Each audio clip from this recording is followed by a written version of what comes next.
დილა მშვიდობის იმედია გაგიმართლათ და ჯერ ესტუმრეთ ჩვენს ვებგვერდს და შემდეგ მიემართეთ თუ ცხადია აქეთკენ იყავით წამოსასვლელი ან იქნებით დღის განმავლობაში დედაქალაქის საბურთალოს რაიონის ერთ-ერთ მთავარ ძირითად არტერიაზე პეკინის გამზირს გულისხმობ.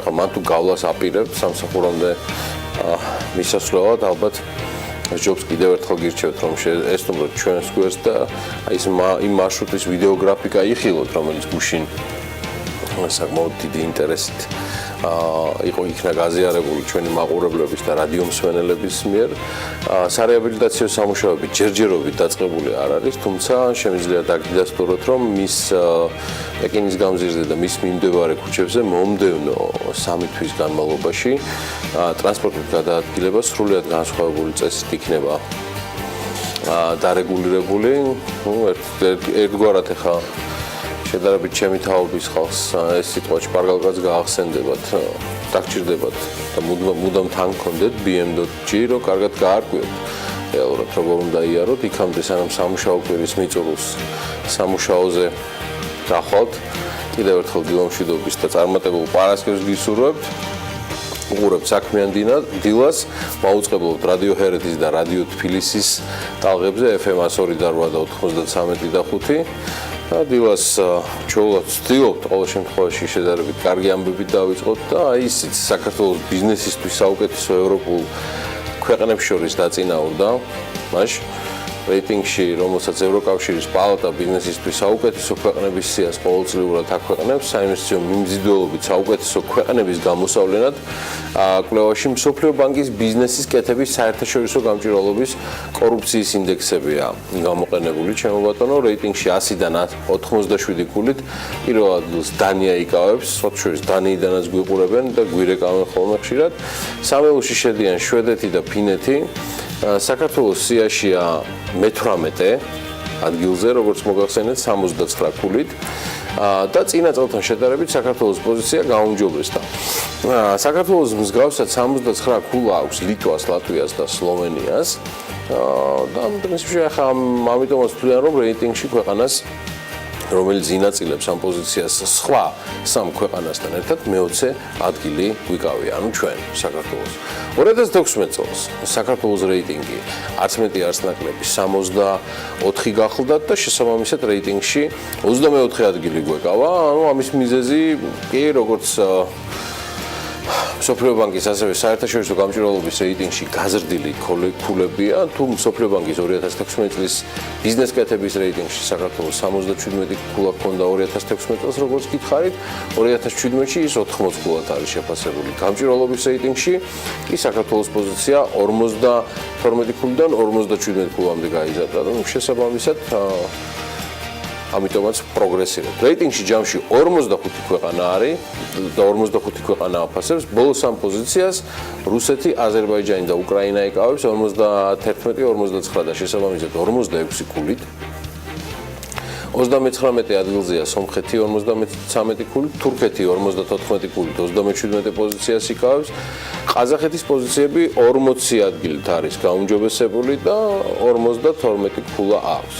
მაქვს ეჭვი ჩემი რომ იქაც ქართული კვალია თუ რატო არის ყაზახეთის პოზიციები ბოლო პერიოდში რადიკალურად გაუმჯობესებული მსოფლიოს სხვადასხვა რეიტინგებში ამაზე სხვა დროს ვისაუბრებ კიდევ ერთი ამბავი ყაზახეთიდან ქვეყნის ცენტრალური ბანკი გეგმავს რომ მიმდინარე წლის მეორე ნახევრიდან ფასიანი ქაღალდების გაყიდვა საცალო ინვესტორებისთვის ბლოკჩეინის ტექნოლოგიების გამოყენებით დაიწყებს ამას ადასტურებს და იუწყება კიდეც როიტერსი მარეგულირებელში ყაზახეთის ამბობენ რომ ინვესტორებს შეძენა გაყიდვა მობილური სპეციალური განაცხადის დახმარებითაც შეეძლებათ რომელიც ბლოკჩეინის საფუძველზე იქნება შექმნილი მათ საკომისიო და გადასახადების გადახდა ასევე ბროკერის მომსახურების გამოყენება არ მოუწევთ მომავალში აღნიშნული ტექნოლოგია შესაძლოა გამოყენებულ იქნას IPO-ს ფარგლებში ფასიანი ქაღალდების განთავსების დროს ქვეყნის ცენტრალური ბანკის განცხადებაში ასევე აღნიშნულია რომ ბანკი გეგმავს სამომავლოდ ოპერაციების მიერ გაანგარიშება ელექტრონული ფულით განახორციელოს. მოკლედ ეს არის დილაუთენია ყაზახეთის ეროვნული ბანკის გეგმები. იმედია მას მალე ჩვენი მშობლიური და ეროვნული ბანკიც მიბაძავს, რომელსაც სხვათა შორის გუშინ 2016 წლის ანგარიშის მოსმენას ჰქონდა, რაც უკვე პლენარულ სხდომაზე ეროვნული ბანკის პრეზიდენტმა კობა გვენეტაძემ პარლამენტარების კითხვებს უპასუხა, ასევე ინფლაციის მომატების მიზეზებზეც ისაუბრა. სასაუბრო ამ თემებზე კიდევ ბევრი იქნება, რითაც როგორც ჩანს ჯამში ოპოზიციას და საპარლამენტო უმრავლესობაც კმაყოფილი დარჩა, ანუ ეროვნული ბანკის ანგარიშით და მისი პრეზიდენტის პასუხებით. საფინანსო საბიუჯეტო კომიტეტის თავმჯდომარემ დამატებით რამდენიმე რეკომენდაციებზე მიანიშნა, აღნიშნით, რომ ინფლაციასთან დაკავშირებით მოკლე და საშუალოვადიან პერსპექტივაში ეროვნულ ბანკს ბეწვის ხიდზე გავლა მოუწევს და რომ ყამირია სრულად განსაკუთრებული გამოწვევები და პრობლემებია არასაბანკო საკრედიტო სისტემის ზედამხედველობის კუთხით, ფასიანი ხალხადების ბაზრის ფუნქციონირების, კაპიტალის ალტერნატიული ბაზრის ფორმირებისა და მასზე თავისუფალი წლომის მიმართულებით. მოკლედ, ეროვნული ბანკი, მისი ზედამხედველი ორგანოები, პარლამენტიდან და მათი პირველი პირები იქნებიან ჩვენი ინტერესის კურსში, ასე ვთქვათ, და ცენტრში თუ ეპიცენტრში. შემდეგ კვირაშიც ასეა. თანამედროვეობას და მომავლის ეკონომიკას ყველა ცდილობს არ ჩამორჩეს და მოდი ისევ მინდა კრიპტოვალუტების თემას დავუბრუნდეთ. რა ხდება ბირჟებზე, ამაზე ცოტა მოგვიანებით ვისაუბრებთ. ახლა ცოტა საერთაშორისო ბიზნეს გარიგებებზეც უნდა გითხრათ. იქნებ ცოტა მეტი სტიმული მოგეცეთ, რომ ნახოთ რეალურად რა ბიზნეს გადაწყვეტილებები იღება ამ ქვეყანად და ქვეყნის ზევით და ამ ქვეყნის ქვევითაც, თუმცა მანამდე ანა ლაპიაშვილს ვუთმობ ეთერს, რომელიც აშკარად ლამობს რაღაცა სიახლის გაზიარებას და გეოგებით. დილა. მივესალმებით ჩვენს მაყურებელს და მსმენელებს, რა თქმა უნდა, რადიოებზე ჰერეთი და თბილისი, კარგია საერთაშორისო კომპანიების სიახლეების და დაანონსებდეს ამ ამბებზე გადავთ. მე მგონი შუაში ისეთი გიგანტის თანადამფუძნებლის, როგორც ეიფლია და კრიპტოვალუტების კავშირის შესახებ მოკლე ისტორიაც უნდა გაგიზიაროთ, რომელიც კარგად ჩაჯდება. აღმოჩნდა, რომ ეიფლის თანადამფუძნებელმა სტივ ვოზნაკმა, უკვე დიდი ხანია რა ციფრული ვალუტით დაინტერესება გამოთქვა, ბიტკოინით არის ის დაინტერესება და როგორც აღმოჩნდა, კრიპტოვალუტის შეძენა მას ჯერ კიდევ მაშინ უცდია, როცა ერთი ბიტკოინის ფასი სულ რაღაც $60 იყო. ჩანაფიქრის განხორციელება ვოზნაკი ამბობს, რომ შეძლო კიდეც, თუმცა მხოლოდ მაშინ, როდესაც მისი ფასი $700 იყო. მისი და ბიტკოინის ურთიერთობის შესახებ ისტორია მან მაიამის კონფერენციაზე გაუზიარა საზოგადოებას. მახსოვს, რომ ბიტკოინს ჯერ კიდევ რამდენიმე ხნის წინ დავინტერესდი, მისი ფასი $60 იყო და მისი შეძენაც მინდოდა, მაგრამ ამისთვის საგანგებო საბანკო ანგარიში იყო საჭირო ცენტრალურ ბანკში და ამიტომაც გადავიფიქრე. საბოლოოდ ის მაინც ვიყიდე, მაგრამ გადავიხადე $700, რის შემდეგაც მისი ფასი 350-მდე ჩამოვიდა. ეს არ იყო ინვესტიცია, უბრალოდ მინდოდა მეთამაშე ბიტკოინებით, ციტირებს ფორკლოგის სტივ ვოსნაკს. ეფლის თანადამფუძნებელი ამბობს, რომ მან არ იცის ზუსტად რამდენი ბიტკოინი შეიძინა. ეს ცუდი არ არის, მე მგონი, რომ სამ ხელთ ახაც ვიყიდე, თან არ იცი რამდენი იყიდე. თუმცა აღნიშნავს, რომ 2017 წლის დადგომასთან ერთად ის კარგ მოგებაზე გავიდა. ისე ვოზნაკის თქმით, მას უნდა დაინახა, როგორ იყო შესაძლებელი ონლაინ ვაჭრობა ბიტკოინებიდან, როგორ შეიძლებოდა უბრალოდ ანგარიშსწორება რესტორნებსა და სასტუმროებში მსოფლიოს მასშტაბით. ნუ კრიპტოვალუტების და ზოგადად ახლა ბირჟის კრიპტოვალუტების ბირჟაზე მოდი ცოტა ვილაპარაკოთ, საუბარია BitMEX-ზე. არტურ ჰეისი ამბობს, რომ ბიტკოინი ამ დრომდე კვლავ რჩება ყველაზე განხილვად კრიპტოვალუტად, ნუ კაპიტალიზაციითაც ფაქტია, მაშინაც როცა შემოსავლიანობა სხვა სეგმენტში ცხადია უფრო მოცულობითია. ბირჟაზე თამაშისას ნამდვილად უფრო დიდი მოცულობითია. ბუნებრივია. თქოს ეთერიუმით, რომელიც ძალიან სწრაფად იზრდება, მას ადარებენ ბიტკოინს, რომლის ფასიც მოყავთ დღევანდელი, თქვა $2500 და იხსენებენ როგორი იყო ეთერიუმი როცა იყო $160, ანუ დღევანდელი ფასი ეთერიუმისა ბიტკოინის ფასად არებენ და ნახულობენ ამ რაღაცა 5000%-იან დასლამის. მოკლედ კრიპტოვალუტების საინტერესო თემა რჩებათ, მაგრამ მანამდე არანაკლებ საინტერესო თემა, რომელთაც სხვათა შორის საქართველოშიც ინტერესდებიან და მე ძალიან მახარებს, მათ შორის ადგილობრივი ინვესტორებს, გულისხმობ ქართველ ინვესტორებს. აი ისიც 2016 წლის განახლებადი ენერგიის გამომუშავება, ანუ საუბარია ცხადია წყლის ენერგიის გამოკლებით 14%-ით გაიზარდა. ამის შესახებ BIP-ის 2016 წლის ანგარიში ამოვიკითხეთ, განახლებადი ენერგიის გამომუშავებაში მეგობრებო, ყველაზე დიდი წილი ნახევარზე მეტი ქარის ენერგიას უჭირავს, აგვიღო ქარმა. მაშინ, როდესაც მზის ენერგიის მიერ გაუმუშავებული ენერგიის წილმა 18% შეადგინა. მზე გვაკლია, მაგრამ ასევე. ამასთან ჩინეთმა ამერიკას ჩამოართვა ამ მიმართულებით ყველაზე მსხვილი მწარმოებლის სტატუსი და შესაბამისად პირველობაც. ხოლო რაც შეეხება ენერგიის სხვა წყაროებს, აი ბუნებრივი გაზის მოხმარება 2016 წელს 63 მილიარდი კუბური მეტრით, ანუ თითქმის 1.5%-ით გაიზარდა და განსაკუთრებულად მოიმატა ევროკავშირის მიერ გაზის მოხმარება. აი აქ მატება 7%-იანია. იგივე BIP-ის ანგარიშის მიხედვით იქვე ამოვიკითხეთ, რომ ბრენტის საწვავზე 2016 წელს ბარელის საშუალო ფასი 43.7 დოლარი იყო, რაც 2015 წლის მომაცემებს თითქმის $10 ჩამორჩება. საწვავის გლობალური მოხმარება მაინც გაზრდილია 1.5 მილიონი ბარელზე მეტი და ზოგადად ენერგიის გლობალურმა მოხმარებამ 2016 წელს 1%-ით მოიმატა. რაც ნაკლებია 2015 წლის მაჩვენებელზე, ასევე თითქმის 1%-ით 0.9%. აი ამასობაში ვიდრე ეს ორომტრიალი ტრიალებს სოფლიო ენერგო ბაზარზე და მინდოდა BIP-ის ძირითადი თემები თქვენთვის გამეზიარებია. ამერიკულმა უმსხვილესმა სატელეკომუნიკაციო კომპანია Verizon-მა Yahoo-ს შესაძენად 4.5 მილიარდიანი გარიგება დაასრულა, ჩემო ბატონო. Business Insider-ი ადასტურებს, რომ სატელეკომუნიკაციო კომპანიამ Yahoo თითქმის 4.5 მილიარდ დოლარად შეიძინა, თუ უფრო დეტალები გაინტერესებს საუბარია 480 მილიონ დოლარზე. გარიგების დასრულებისთანავე Yahoo-ს ჰემძღვანელი მარისა მაიერი და კომპანიის სხვა ტოპ მენეჯერები ცხადია გადადგნენ თანამდებობიდან, ეს მოლაპარაკების საგანი იყო თავიდანვე და მარისა მაიერის ოქროს პარაშუტმა არც მეტი არც ნაკლები 23 მილიონი დოლარი შეადგინა.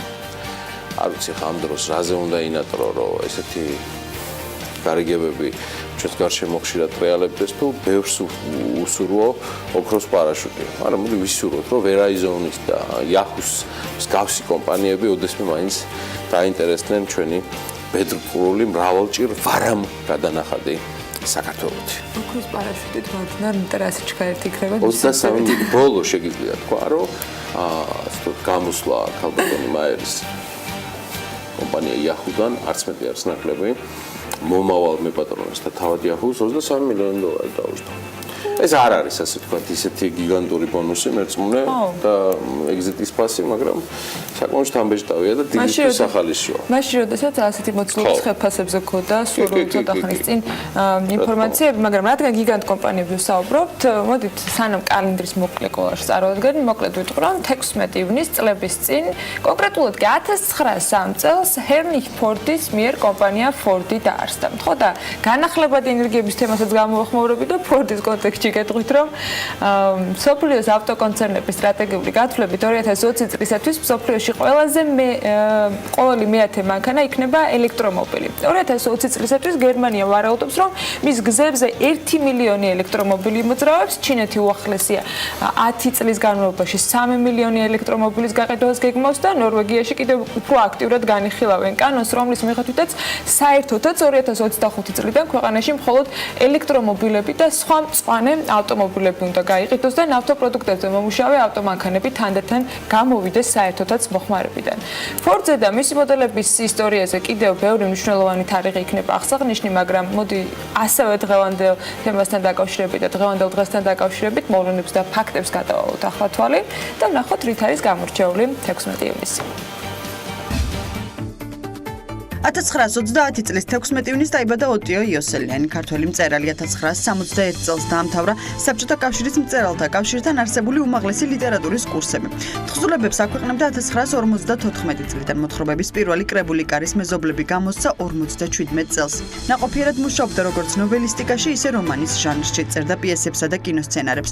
იოსელიანის რომანებში მთავარია ომის თემა. ავტორი ყურადღებას ამახვილებდა ზნეობრივ ეთიკურ პრობლემატიკაზეც. იოსელიანი ინტენსიურად მუშაობდა საბავშვო მწერლობის მშენებლობის დარგში ავტორია 10-მდე პიესისა, რომელთაგან რამდენიმე დაიდგა საქართველოს და საკავშირო თეატრების სცენაზე. ავტორია კინოსცენარების აჩქარი მატარებელი, მალე გაზაფხული მოვა, თეთრი ქალიშვილი და სხვა. იოსელიანის ცალკეული თხზულებანი თარგმნილია მრავალ უცხო ენაზე, დაჯილდოებულია საპატიო ნიშნის ორდენით. 1967 წლის 16 ივნის მონტერეიში გაიმართა ცნობილი პოპ ფესტივალი Monterey International Pop Music Festival, რომელსაც 50,000 ადამიანი ესწრებოდა. ფესტივალის ვარსკვლავები გახდნენ ჯიმი ჰენდრიქსი, ჯენის ჯოპლინი, ოტის რედინგი და სხვა ჯგუფები. ყველა შემსრულებელი მონაწილეობდა უფასოდ. ფესტივალი დასრულდა ჯიმი ჰენდრიქსის გამოსვლით, რომელმაც თავისი გამოსვლის ბოლოს საკუთარი გიტარა დაწვა. ასეთია 16 ივნისი კარანტრის კოლეჯის პირველი ინფორმაციები, თუმცა ეს ყველაფერი არის კიდევ რამდენიმე საინტერესო კოლეჯში მოგთავაზებთ. გვეყოლებათ ძალიან საინტერესო სტუმრები პარასკევის საქმიანი დილაში და ვინ იქნებიან ჩვენთან ერთად დილიდან, ეს უკვე ვიდეო ანონსში ვნახოთ.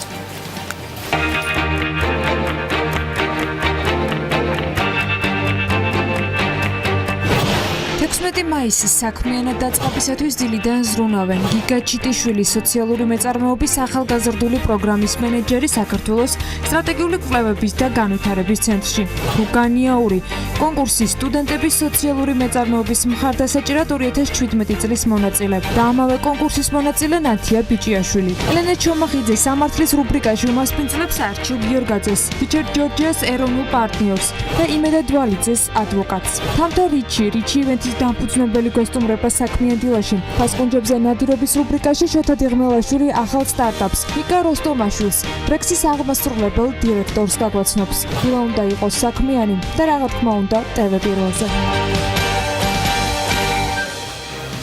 მოგილოცავთ ყველას, თქვენი დილა საქმიანია, რადგან ხართ TV პირველზე. გვიყურებთ ამ არაჩვეულებრივ არხზე და გვისმენთ რადიო ჰერეთის და რადიო თბილისის საშუალებით FM 102 და 93 და 5. ბიზნეს მედია საქართველოს ამოიქოქა კვირის ბოლოს საიმისოთ, რომ კვირის საკმაოდ საინტერესო პრინციპში ჯერჯერობით კიდევ ხუთშაბათის საღამოსის და პარასკევის ბიზნესის და ეკონომიკის ამბები შემოგთავაზოთ, თუმცა ჩვენი ჯგუფი უკვე მუშაობს საიმისოთ, რომ შაბათ-კვირასაც არ მოგაგლოთ ყურადღება. მანამდე ანა მაპიაშვილი და ჩვენი საინფორმაციო კოლაჟი. მხოლოდ ეკონომიკაზე და ბიზნესზე შემოგთავაზოთ, რომელიც მხოლოდ ბიზნესზე და ეკონომიკაზე იქნება და რა თქმა უნდა გვიყურებთ TV პირველზე და პარალელურად გვისმენთ რადიოების ჰერეთის და თბილისის საშუალებით.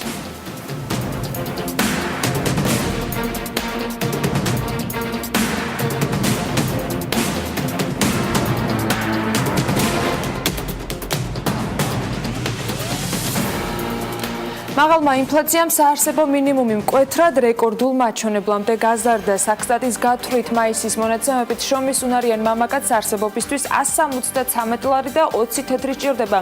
ბოლო 1 თვის ზრდა 2 ლარი და 40 თეთრია. წლის დასაწყისიდან კი საარსებო მინიმუმი თითქმის 7 ლარით 6 ლარი და 90 თეთრით, ანუ 4%-ით არის გაზრდილი.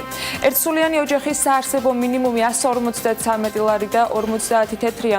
6-სულიანის და მეტის 408 ლარი და 20 თეთრი. საქსტატის საარსებო მინიმუმს სამომხმარებლო კალათით ითვლის, სადაც სასურსათო ხარჯების წილი 70%-ია, არასასურსათო ხარჯების კი 30%-ით განისაზღვრება.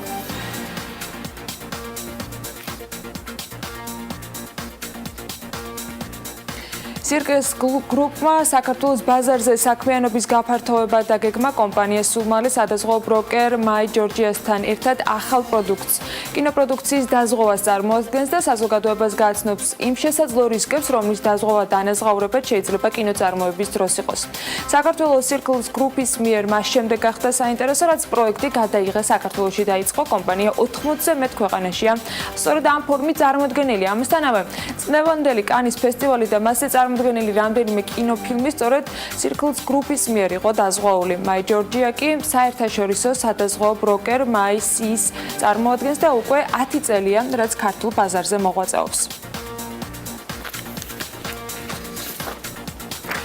ტექნოპარკში ციფრული უნარების განვითარება და ონლაინ დასაქმების პლატფორმა ყველა მსურველისათვის პროექტის პრეზენტაცია შედგა. ეკონომიკისა და მდგრადი განვითარების სამინისტროს, ინოვაციების სააგენტოს, ბიზნესისა და ტექნოლოგიების უნივერსიტეტის ინიციატივით საქართველოს სხვადასხვა რეგიონში ინოვაციების ცენტრების ბაზაზე ციფრული უნარების სატრენინგო პროგრამები დაიწყება. ამ პროექტის მიზანია რეგიონში მოსახლეობისათვის ხელმისაწვდომი გახდეს ის ცოდნა, რომელიც მათ საინფორმაციო ტექნოლოგიების სფეროში ეგრეთ წოდებული დისტანციური დასაქმების საშუალებას მისცემს. პროექტის საპილოტო ვერსია კასპის ბიზნესისა და ტექნოლოგიების გადამზადების ცენტრის საფუძველზე კასპის მუნიციპალიტეტის და მაჟორიტარი დეპუტატის ორგანიზებით ჩატარდა, რომლის პირველი ეტაპის წარმატებით დასრულდა და ახლა მეორე ეტაპის განხორციელება იწყება. ტრენინგები ხელმისაწვდომი იქნება ასევე ზუგდიდის ტექნოპარკში, ბაღდათის, ხარაგაულისა და სოფელ ჭოპორტის ბიბლიოთეკების ინოვაციების ცენტრებში.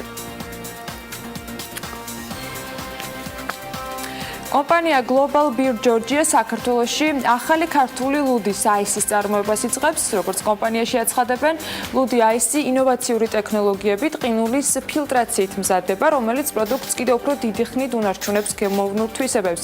ისინი ასევე ამბობენ, რომ ლუდი არის თანამედროვე მაღალხარისხიანი ლაგერის ტიპის ლუდი, რომელიც 100%-ით ნატურალური ინგრედიენტებით იხარშება. აისის დასალევად, როგორც კომპანიაში აცხადებენ, მსოფლიოში წამყვანი ლუდის ბრენდის ჰეინეკენის ლიცენზირებული პარტნიორი არის რეგიონში.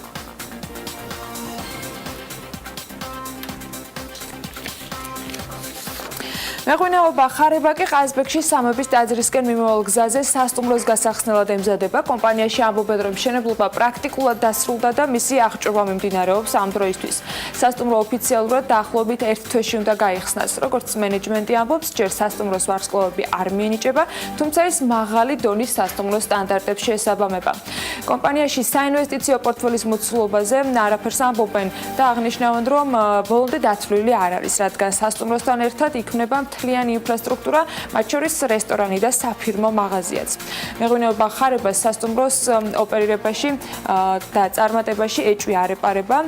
ისინი ყაზბეგი თვლიან, რომ ტურისტისათვის მიმზიდველ ადგილას აშენებენ ამ სასტუმროს და განსაკუთრებული ინტერესი იქნება.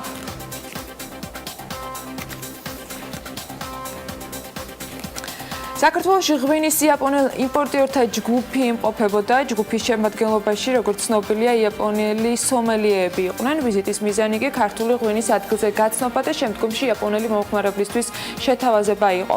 ერთი თვის წინ სტუმრობდა სომელიე საქართველოს და სწორედ მაშინ ვიზიტის შემდეგ გადაწყდა, რომ ქვეყანაში უკვე იმპორტიორების ჯგუფთან ერთად უნდა დაბრუნებულიყო. სტუმრები 20-მდე ღვინის კომპანიას ქართლსა და კახეთში ეწვივნენ, სადაც სხვადასხვა სტილის ღვინოები დააგებოვნეს. მცხეთა-მთიანეთის რეგიონში ვაშლის ახალი ბაღი გაშენდა. ბაღი ქართული ხილის კომპანიამ 10 ჰექტარზე გააშენა და ენერგების შეძენისათვის 100,000 ლარის ოდენობის სახელმწიფო დაფინანსება მიიღო.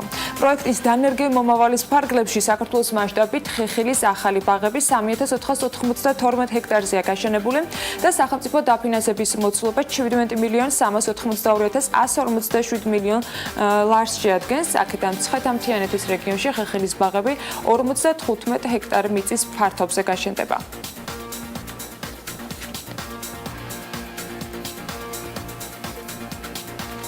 შეფასა ქართული ხილის კომპანიის მიერ 2015 წელს 10 ჰექტარ მიწის ფართობზე გაშენდა ინტენსიური ტიპის ვაშლის ბაღი, რომლის მოსავალს უკვე წელს ელოდებიან 2017 წელს. ზოგადად პროექტის ფარგლებში უკვე გაშენებულია საქართველოს მასშტაბით 3,500 ჰექტრამდე მრავალწლოვანი კულტურის ბაღები, ხოლო სახელმწიფო თანადაფინანსებამ შეადგინა 17 მილიონ ლარზე მეტი. სოფლის მეურნეობის სამეცნიერო დახმარებით 10 ჰექტარ მიწის ნაკრძალზე გავაშენეთ ვაშლის ბაღი. მივიღეთ თანადაფინანსება 100,000 ლარის ოდენობით, დასაქმებული ყავს 15 ადამიანი წელს, 2017 წელს ველოდებით მოსავალს. ფონდ ქართულს დაფინანსებით ქუთაისის საუნივერსიტეტო კომპლექსი დაფუძნდა. მთავრობის ხდომაზე გახდა ეს ინფორმაცია ცნობილი და მთავრობის ადმინისტრაციის ინფორმაციით კომპლექსზე სახელმწიფო კონტროლი საქართველოს განათლების და მეცნიერების სამინისტროს მიენიჭა. თუმცა საუნივერსიტეტო ქალაქის მშენებლობის ყველა ხარჯს ფონდი ქართულ დაფარავს. ამასთან კომპლექსს არასამეწარმეო, არაკომერციული იურიდიული პირის სტატუსი ექნება.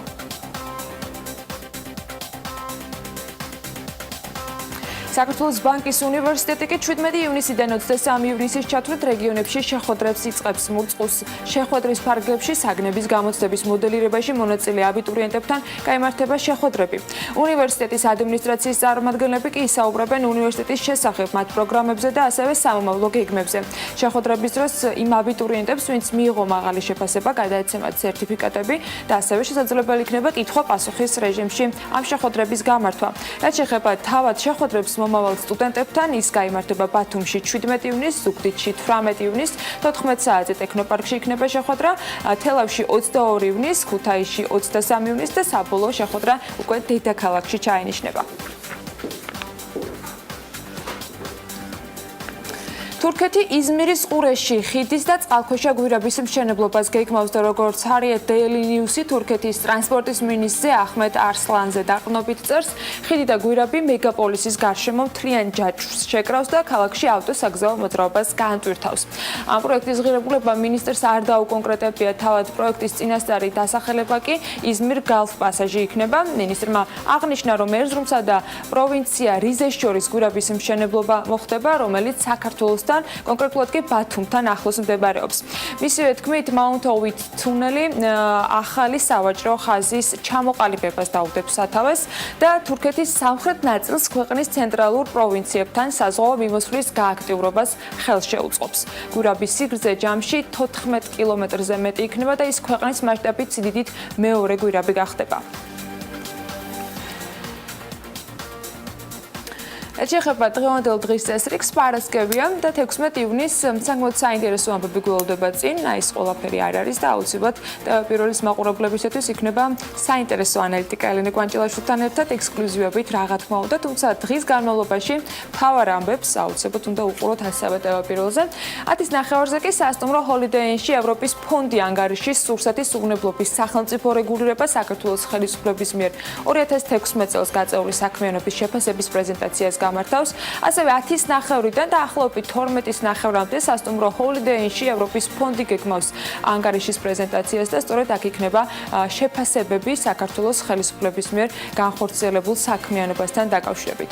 ღონისძიება გაიმართება ასევე პარალელურად ქუთაისში 11-ის ნახევარზე, სადაც Best Western ქუთაისის საკონფერენციო დარბაზში ჩატარდება სახელმწიფო შესყიდვების სააგენტოს ხელმძღვანელობის შეხვედრა საჯარო შესყიდვებით დაინტერესებულ მცირე და საშუალო ბიზნესის ადგილობრივი შემსყიდველი ორგანიზაციების, ასევე არასამთავრობო ორგანიზაციების და მედიის წარმომადგენლებთან. 14 საათზე კი კომუნიკაციების ეროვნულ კომისიაში კომისიის თანამშრომლის შეიარაღებული ძალების აფხაზეთის კონფლიქტის მონაწილე ნარგიზა ლომთაძის წიგნის პრეზენტაცია უნდა შედგეს. ასეთი ამბები გვაქვს პარასკევ დღეს. რამდენად ზუსტი გადასვლა იქნება ამ ყველაფერთან არ ვიცი, მაგრამ სულ რამდენიმე წამში საინტერესო ამბები გველოდება უკვე ეროვნულ ვალუტასთან დაკავშირებით.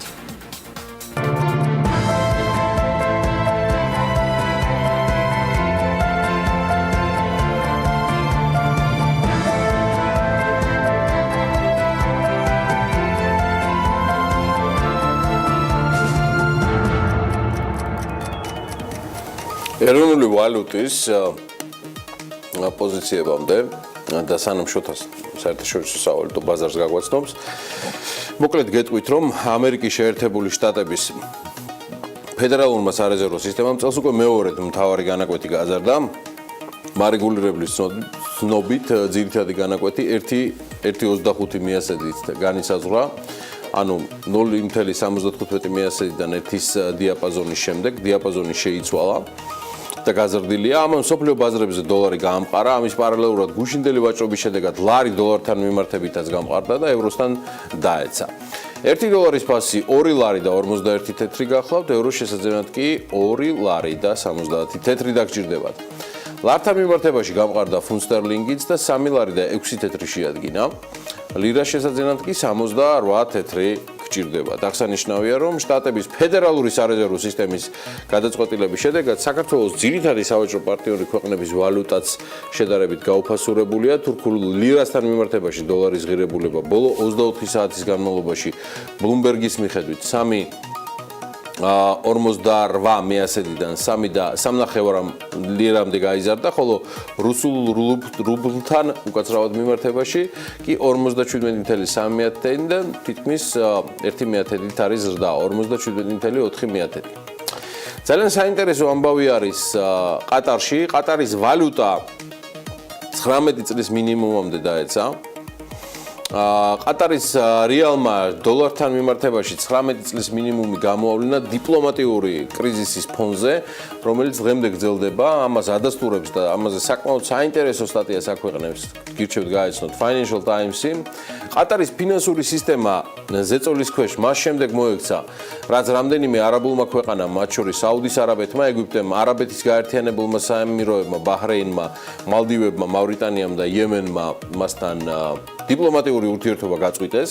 იორდანიამ კი ყატართან დიპლომატიური ურთიერთობების დონეზე დაწია, ასე ვთქვათ, ურთიერთობის კავშირის ხარისხი. ურთიერთობების დაწევისას ვაჭრობასა და მოგზაურობაზე აკრძალვაც შემოიღო. ყატარის დიპლომატიური კრიზისი 2017 წლის 5 ივნისის დილით დაიწყო. აღნიშნულმა ქვეყნებმა ეს გადაწყვეტილება მიიღეს, რადგან ისინი ყატარს ტერორიზმის მხარდაჭერასა და დაფინანსებაში დებენ ბრალს. საუდის არაბეთმა და სხვა არაბულმა ქვეყნებმა გააკრიტიკეს ყატარი ალ-ჯაზირას ყატარის ირანთან ურთიერთობისა და ტერორისტული ორგანიზაციების დაფინანსების გამო. თავის მხრივ ყატარმა ტერორიზმის მხარდაჭერა და უკლებრივ ყველა ბრალდება უარყო. მათ შორის ფინანსთა მინისტრიც ყატარის აღნიშნავს, რომ ქვეყნის უცხოური აქტივები და ინვესტიციები მთლიანი შიდა პროდუქტის 250%-ს აჭარბებს და საკმაოდ შვიდად და კომფორტულად გრძნობენ თავს.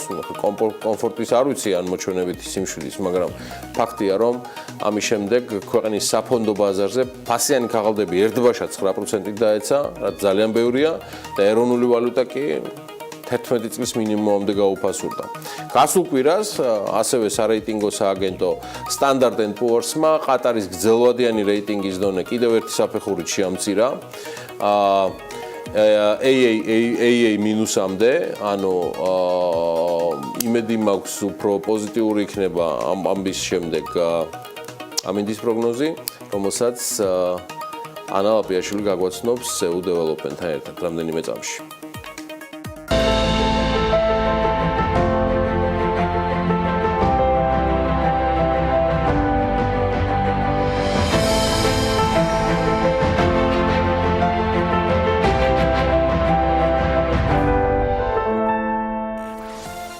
ყატარში არ ვიცი როგორი ამედი იქნება, მაგრამ გარემოს ეროვნული სააგენტო საქართველოსთან დაკავშირებით იტყობინება, რომ ამით განპირობებული იქნება შავი ზღვის ჩრდილო-დასავლეთიდან შემომავალი შედარებით ცივი და ნოტიო ჰაერის მასებისა და სამხრეთ რაიონებიდან გავრცელებული ცხელი ჰაერის მასების ურთიერთქმედებით. ამიტომ საქართველოში მოსალოდნელია დროგამშვებით ღრუბლიანობის მომატებაც და უმეტეს რაიონში შესაძლოა იყოს ხანმოკლე წვიმა და ელჭექით. ზოგან კი შესაძლოა ძლიერიც, აღმოსავლეთ საქართველოში ნავარაუდევია სიტყვაც. ასევე აღმოსავლეთ საქართველოში ზოგან დროგამშვებით იქროლებს დასავლეთის ძლიერი ქარი. იწვიმებს სოხუმში და 22 გრადუსი იქნება, ისევე როგორც ბათუმში, თუმცა ამ შემთხვევაში 23 გრადუსამდე გათვება ჰაერი და ქობულეთშიც 23 გრადუსი დაფიქსირდება. ქუთაისში 24 გრადუსი ამოსალოდნელი, ზუგდიდში კი 22 გრადუსი. ყველა შემთხვევაში ხანმოკლე წვიმას ველოდებით თითქმის ყველა ქალაქში, რომელთან დაკავშირებითაც ინფორმაციას გაწვდით. ოზურგეთში 24 გრადუსი იქნება, ონში 21, გორში 23 გრადუსი დაფიქსირდება, ცხინვალში კი 22. მარნეულში 26 გრადუსამდე გათვება ჰაერი, ისევე როგორც რუსთავში, ახალციხეში კი 23 გრადუსი იქნება.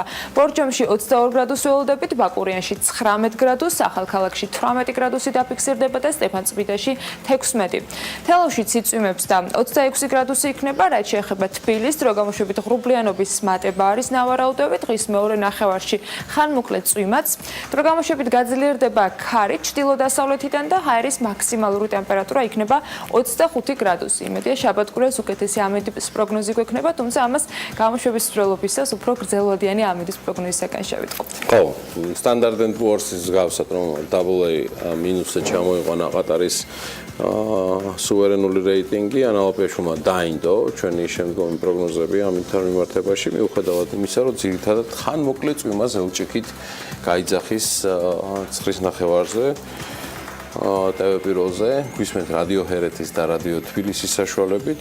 მოდი დავკავდეთ ჩვენი შემოსავლებით, რასაც თქვენს გისურვებთ, არა მხოლოდ დაკავებას, არამედ რეალურ შემოსავლებსაც გისურვებთ. სულ მალე კი სტუდენტების სოციალური მეწარმეობის ხარდასაჭერად 2017 ძალიან საინტერესო თემით შემოგვიერთდებიან. ეს რამდენიმე წუთში იქნება, მანამდე რეკლამა TV პიროზე.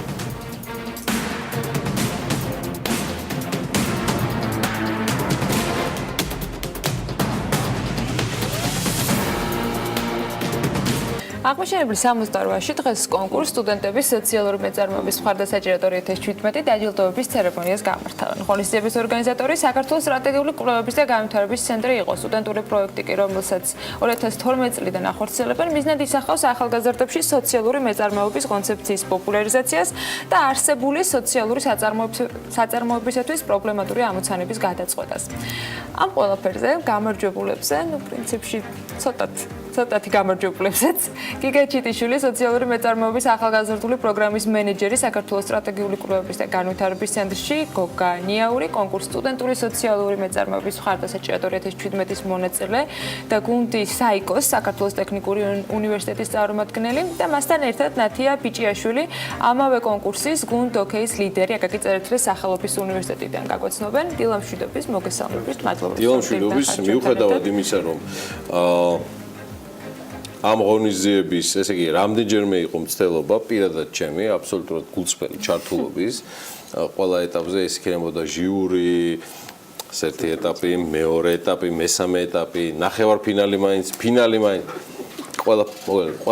ყველაფერი იქნა გამოცდილი ჩემის დროის თემასთან მიმართებაში, მაგრამ ერთის თქმა შემიძლია მარტო, რომ საქმიანი დილა და ბიზნეს მედია საქართველოს იქნება ამ თემის, რასაც სტრატეგიული განვითარების, კვლევებისა და განვითარების ცენტრი ამდენი წელიწადი აკეთებს, რისი ახალგაზრდული პროგრამის მენეჯერი გიგა ჩიტიშვილის სახით აქ არის წარმოდგენილი და ჩავთვალოთ, რომ ჩვენ ვართ ამ ყველაფრის საინფორმაციო უზრუნველყოფა და ამითი მაინც შევესწრები მინიმალურ კომპენსაციას, რასაც ქვია ყველა ეტაპზე ჩემი გამოთიშვა უნებლიე, მაგრამ საქმიანი, მაგრამ მაინც გამოთიშვა, რაც თავისთავად არ არის სასიამოვნო. გიგა დილა მშვიდობის. დილა მშვიდობისა, ყოველისა მადლობა მოწვევისთვის და თემით კიდევ ერთხელ დაინტერესდა. მადლობა თქვენ, ჩვენ აუცილებლად სოციალურ მეწარმეობას, იმიტომ რომ ეს არ არის მხოლოდ ის ღონისძიება, რომელსაც დღეს საღამოს 7 საათზე თქვენ დაჯილდოებით დააგვირგვინებთ.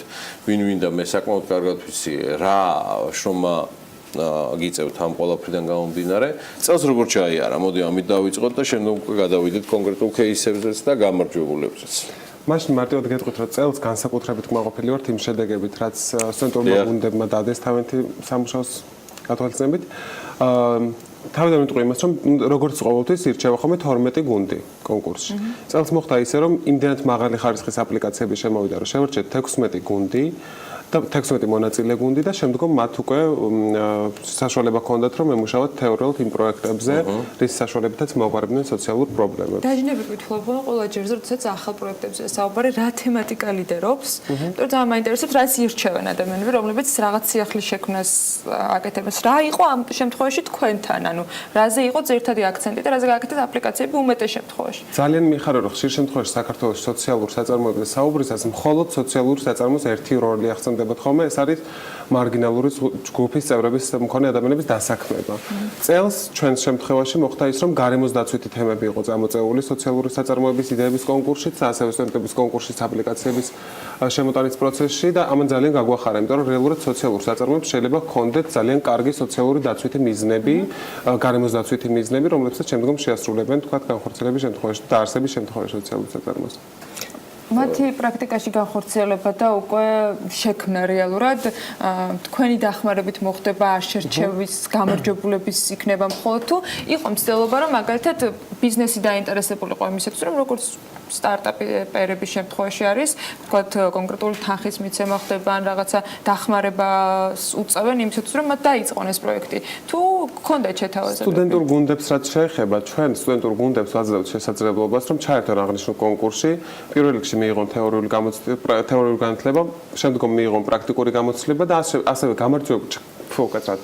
გამარჯვებულ ჯგუფს ვაგზავნით ხოლმე საზღვარგარეთ, სადაც ისინი საერთაშორისო გამოცდილებას იღებენ და საერთაშორისო გამოცდილების მიღების დროს მათ აქვთ ხოლმე თავიანთი ბიზნეს იდეების წარდგენის შესაძლებლობა უცხოურ აუდიტორიასთან, სადაც მათ შეუძლიათ მიიღონ დაფინანსებები განსაკუთრებით გარემოს დაცვის საქართველოში არ არის ინტერესი თუ არ გქონიათ თქვენ ამ შემთხვევაში ცდილობა რომ ყოფილიყავით შუამავალი და გავაღვიოს ინტერესი. ჩვენ გავაღვიოთ ინტერესი, ჩვენ ასევე გავცემთ საგრანტო დაფინანსებებს და ჩვენ ასევე უწყობთ ხელს იმისათვის რომ საზღვარგარეთ მიიღონ გიგა გამარჯვებულებებზე მითხარი 2-10 რა. გამარჯვებული მინდა გითხრათ რომ დღეს გამოცხადდება ჩვენ საზეიმო კონკურსის საზეიმო დახურვაზე. საზეიმო დახურვაზე გამოცხადდება გამარჯვებული, მაგრამ მინდა გითხრათ, რომ რეალურად 4-ვე გუნდმა, რომელმაც აქტიურად იმუშავა ამ ერთი თვის განმავლობაში და გააკეთა თავის შესაძლებლობის მაქსიმუმი, ეს 4-ვე გუნდი ეს შეიძლება ითქვას, რომ არის გამარჯვებული, იმიტომ რომ ამ ეტაპამდე მოვიდა. ლაპო ხანახე, შემიგიქხა როგორ იქნება. გიგა, რითი იყო გამორჩეული ეკაბაშარულისთვის, ჩვენი მთავარი პროდიუსერისთვის, დღეს ნათიას და გუგას მოყვანა აქ, რომელიც დარწმუნებული ვარ, შენთან კოორდინაციით გააკეთა. ანუ ჩემი კითხვა, რითია, ნათია და გუგა გამორჩეული. ძალიან საინტერესოა ის, რომ ნათი არის დასავლეთის გუნდის წარმომადგენელი. დასავლეთში ეს კონკურსი წელს პირველად გაიმართა, მიუხედავად იმისა, რომ 2012 წელს მე ვაორგანიზებთ ხოლმე ამ კონკურსს და განსაკუთრებით მნიშვნელოვანია ის, რომ დასავლეთის გუნდები და დასავლეთის აქტიურობა, ახალგაზრდობა გააქტიურდეს სოციალური მეწარმეობის განვითარების საქმეში. შესაბამისად, ნათიას როლი ძალიან მნიშვნელოვანია, იმიტომ რომ ის არის დასავლეთის გუნდის ლიდერი და რეალურად მან თავის გუნდთან ერთად გააკეთა ძალიან ბევრი კარგი საქმე იმისათვის, რომ დასავლეთში არსებულ სოციალურ საწარმოებს წინვალე სატელევიზიო ლიდერი საიმისოთ, რომ თანაწამყვანის ამპლუაში ყოფილიყო და არც მეტი არც ნაკლები ჩვენ გვიყვარს ძალიან დასავლეთ საქართველოს, უფრო მეტად კიდე მიყვარს დასავლეთ საქართველოში ქუთაისი და შესაბამისად ნათია ბიჭიაშვილს გადავცემ ახლა სიტუაცია. იგი გახავთ გუნდი ოკეის წარმომადგენელი აკაკი წერეთლის სახელმწიფო უნივერსიტეტიდან. დილამშვიდობის. დილამშვიდობის. ჩემთვის დასამატებელი გიგას შემდეგ არაფერი არ არის გისმენთ. პირველ რიგში მეც მადლობას მოგახსენებთ გადაცემაში მოწვევისთვის. მინდა აღვნიშნო, რომ საქართველოს სტრატეგიული კვლევების და განვითარების ცენტრი ნამდვილად ძალიან დიდ საქმეს აკეთებს იმით, რომ კონკურსის არეალი გააფართოვა და უკვე დასავლეთ საქართველოსაც მისცა შანსი, რომ ჩაერთოს ამ პროექტში. მოგახსენებათ, რომ სოციალური მეწარმეობის ცნების პოპულარიზაცია ძალიან მნიშვნელოვანია საქართველოს მდგრადი განვითარებისთვის. თქვენ რაზე გააკეთეთ აქცენტი წელს და რა იყო ის პროექტი, რომელიც შესთავაზეთ ამ შემთხვევაში კონკურსის ჟიურის წევრებს? ჩვენ შევთავაზეთ იდეა დაარსებული იყო სოციალური ბარი და ბიბლიოთეკა, რომლის შედეგადაც ჩვენ გადავედით უკვე ნახევარფინალში. ნახევარფინალში ჩვენ დაგვევალა სოციალური საწარმო ფარშევანგის პრობლემური ამოცანების გადაჭრაზე ზრუნვა, რომლის გეგმები უკვე განხორციელებული წარვადგინეთ ფინალში. აღსანიშნავია, რომ დასავლეთ საქართველოსდან 4 გუნდი გადავიდა ნახევარფინალში, აქედან 2 ბათუმის და 2 ქუთაისის წარმომადგენელი და უკვე ფინალში ქუთაისიდან ვიყავით ჩვენ გუნდი ოკეი. გუნდი ოკეი. კონკურენტებზე რა გქონდა? სანამ გადავალ კონკურენტთან.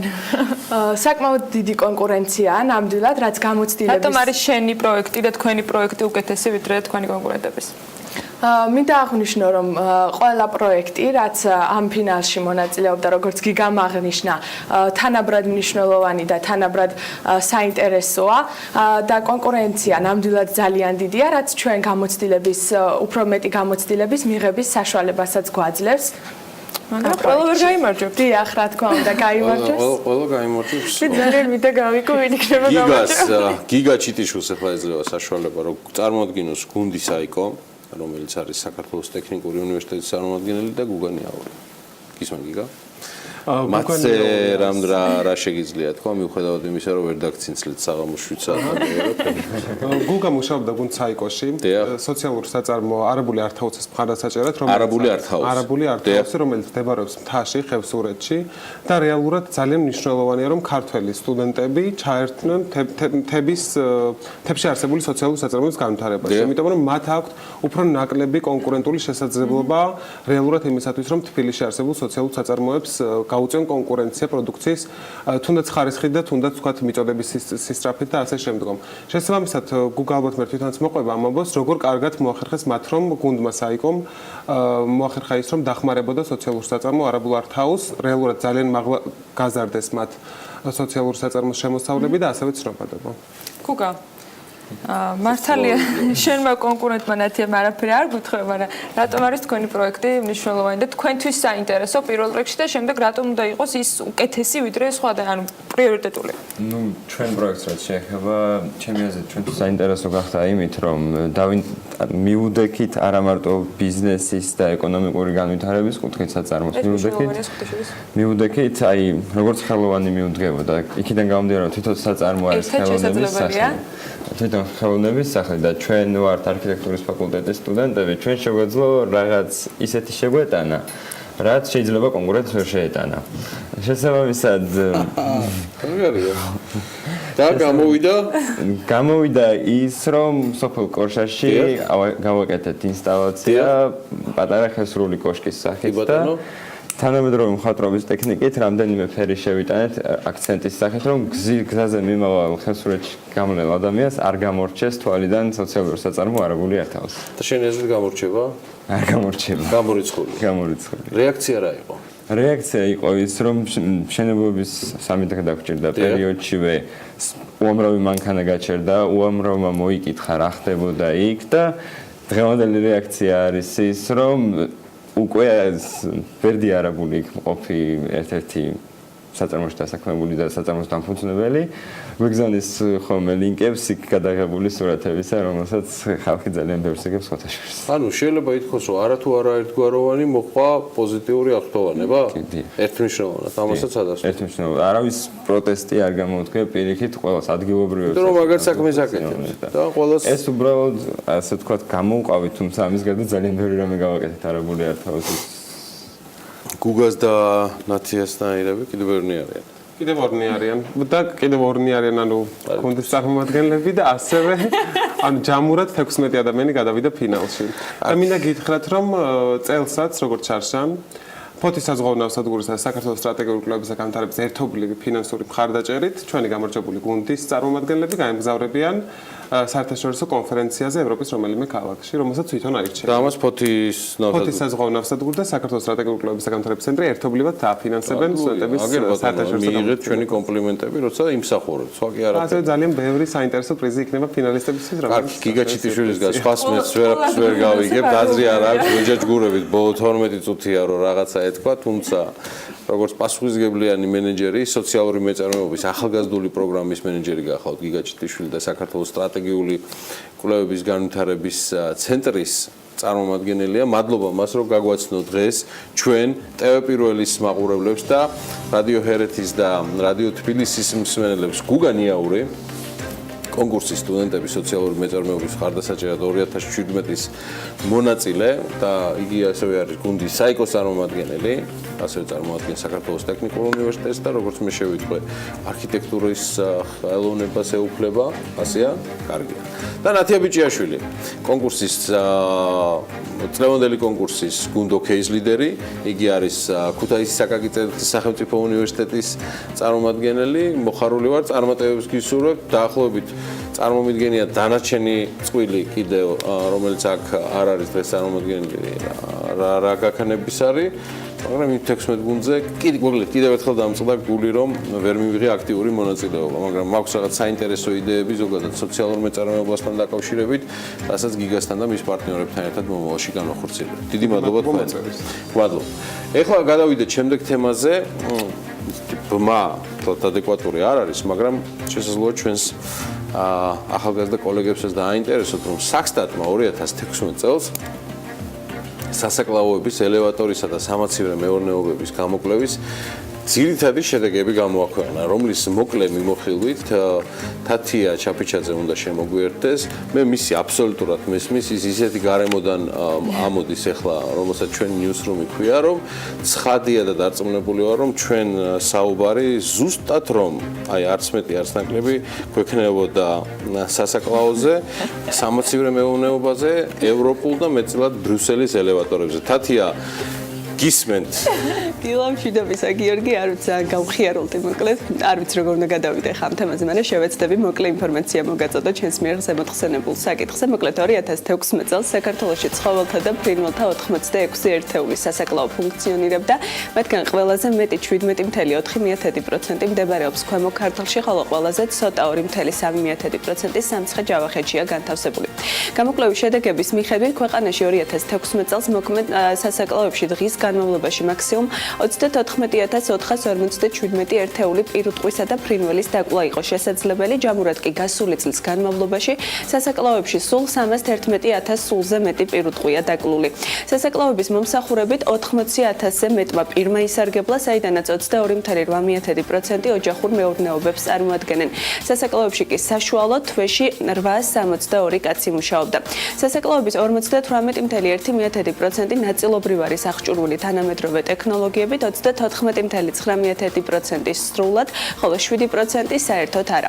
სასაკლოების 17.4% თვლის, რომ ყველაზე მნიშვნელოვან გავლენას კონკურენტუნარიანობაზე კომუნალური გადასახადების სიდიდი ახდენს, 16.9% მნიშვნელოვან ფაქტორად შესაბამისი ტექნოლოგიების უქონლობას ასახელებს, 14.3%-ისთვის კი პრობლემას თანამშრომელთა კვალიფიკაცია წარმოადგენს. გადავიდეთ სამეცნიერო მეურნეობებზე 2016 წელს საქართველოში 58 ერთეული სამეცნიერო მეურნეობა ფუნქციონირებდა, რომელთა უმრავლესობა შიდა ქართლისა და თბილისში იყო განთავსებული. ყველაზე ცოტა კი სამცხე, ჯავახეთსა და გურიაში. გასულ წელს სამეცნიეროებში მომსახურება 8107 მომხმარებელს გაეწია, მწარმოებელთა და გადამყიდველთა რაოდენობამ კი 571 ერთეული, ხოლო სამეცნიეროში დასაქმებულთა საშუალო რაოდენობამ 1279 კაცი შეადგინა.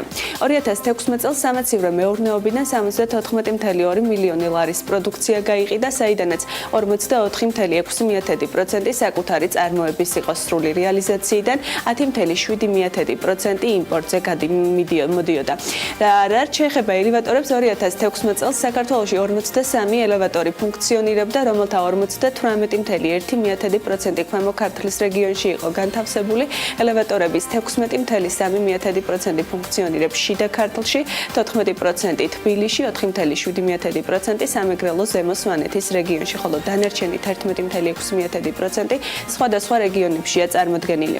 გამოკვლევის შედეგების მიხედვით 2016 წლის განმავლობაში ელევატორების მომსახურება 133 მომხმარებელს გაეწია, მწარმოებელთა და გადამყიდველთა რაოდენობამ კი 88 ერთეული შეადგინა, ხოლო ელევატორებში დასაქმებულთა საშუალო რაოდენობა 1055 კაცი იყო. 2016 წლის განმავლობაში ელევატორებში შენახული იყო 827.9 ტონა პროდუქცია, რომლის 88% წარმოადგენდა ხორბალი, 4.8% სიმინდი, 2.5 სოია შროტი, 2.2% ფქვილი, 1.5% სალაო, ხოლო დანარჩენ პროდუქციას უმნიშვნელო წილი ჰქონდა. ეს იყო მოკლედ ის შეჯამება, რაც 2016 წელს სასაკლოებს, სამეცნიერო მეურნეობებს და ელევატორებს შეეხებოდა. გიორგი. არ შემიძლია არა უნიშნო კმაყოფილებით, რომ ყველაზე მნიშვნელოვანი რაც გამოვიტანე დასკვნა ამ ყველაფრიდან არის ის, რომ 2016 წელს საქართველოში ფუნქციონირებდა 53 ელევატორი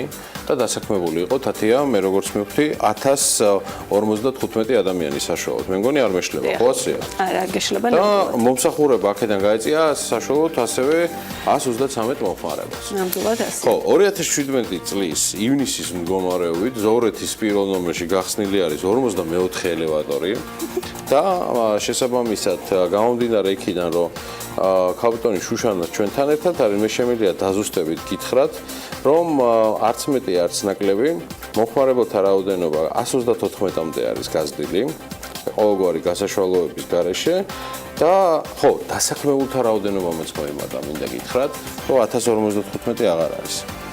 1056-ია. ის დაბრუნდა, ვიზა ფრი იმუშავა და მე ამითი ბედნიერება, რომ ჩვენს გადავრჩით და რასთავარია თათიაც ბედნიერია და იღიმის. მას და ყველას ჩემ ემოციებს მე მგონი უკვე ნიუსრუმში ჩამოსვლის შემდეგ დარწმუნებული ვარ, ეხლა სადღაც ხით-ხითი მიდის, შეიძლება დამანგრეველიც, როგორც ეს დავით იგივე გრინჩდოზი ქართველი შუს ახასიათებს და შესაბამისად ნახოთ დანარჩენი. ბედნიერი დღე ყველას, ჩვენ ვაგრძელებთ ჩვენს ეთერს, თუმცა მანამდე ტელეპიროლის ზრუნავს თავის შემოსავლებზე. გავიდეთ რამდენიმე წუთიან პაუზაზე, მით უმეტეს ჩვენი პარტნიორი რადიოების ჰერეთის და თბილისის საშუალებითაც, როგორც ვთქვი, მაუწყებლობა გრძელდება, რადგან ტრაფიკი სულ მატულობს და მატულობს. დროებით მალე დაგებრუნდებით.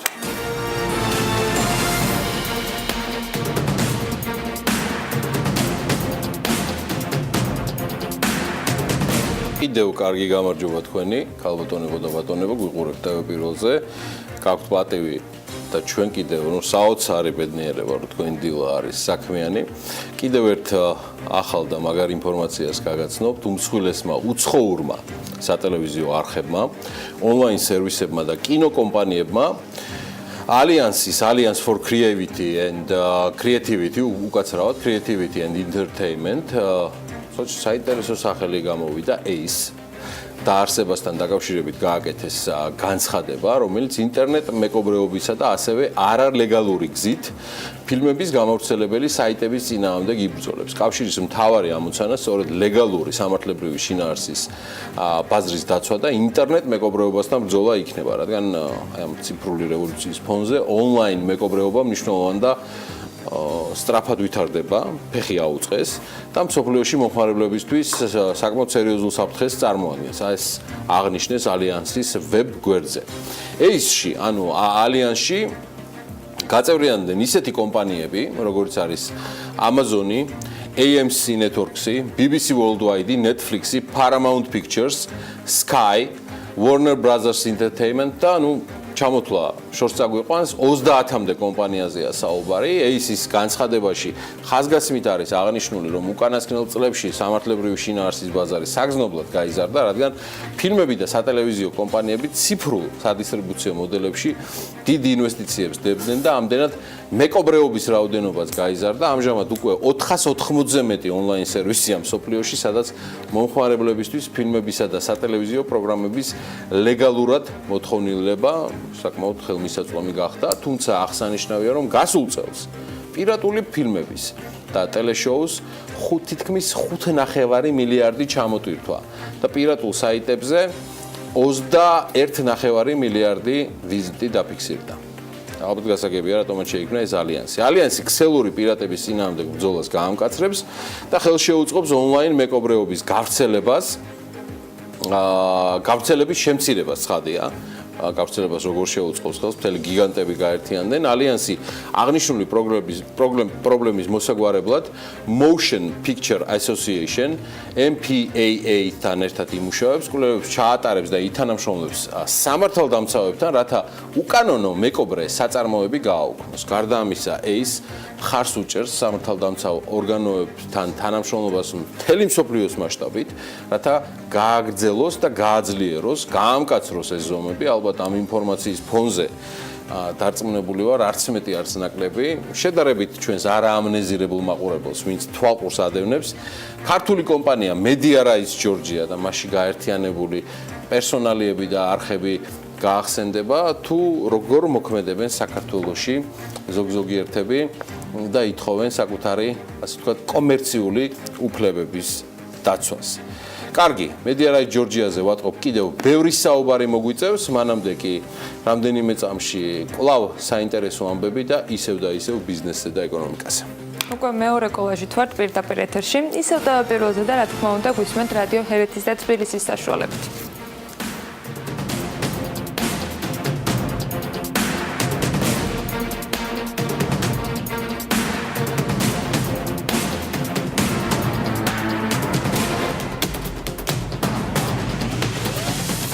ეს 17 წლის პირველ კვარტალში პირდაპირ უცხოურ ინვესტიციებში რეინვესტირების მოცულობა თითქმის 4-ჯერ არის გაზრდილი. საქსტატის მიერ გამოქვეყნებული ინფორმაციით, ამ წელს პირდაპირ უცხოურ ინვესტიციებში რეინვესტირების მოცულობა 202 მილიონი დოლარი იყო. შარშან კი ამავე პერიოდში პირდაპირ უცხოური ინვესტიციებიდან რეინვესტირებული თანხა მხოლოდ 53 მილიონს შეადგენდა.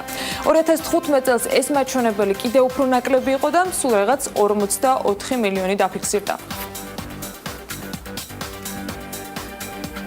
მაისში ქვეყანაში შემოსული ფულადი გზავნილების მოცულობამ კი 115 მილიონი დოლარი შეადგინა, რაც 24%-ით მეტია 2016 წლის მაისის ანალოგიურ მაჩვენებელზე.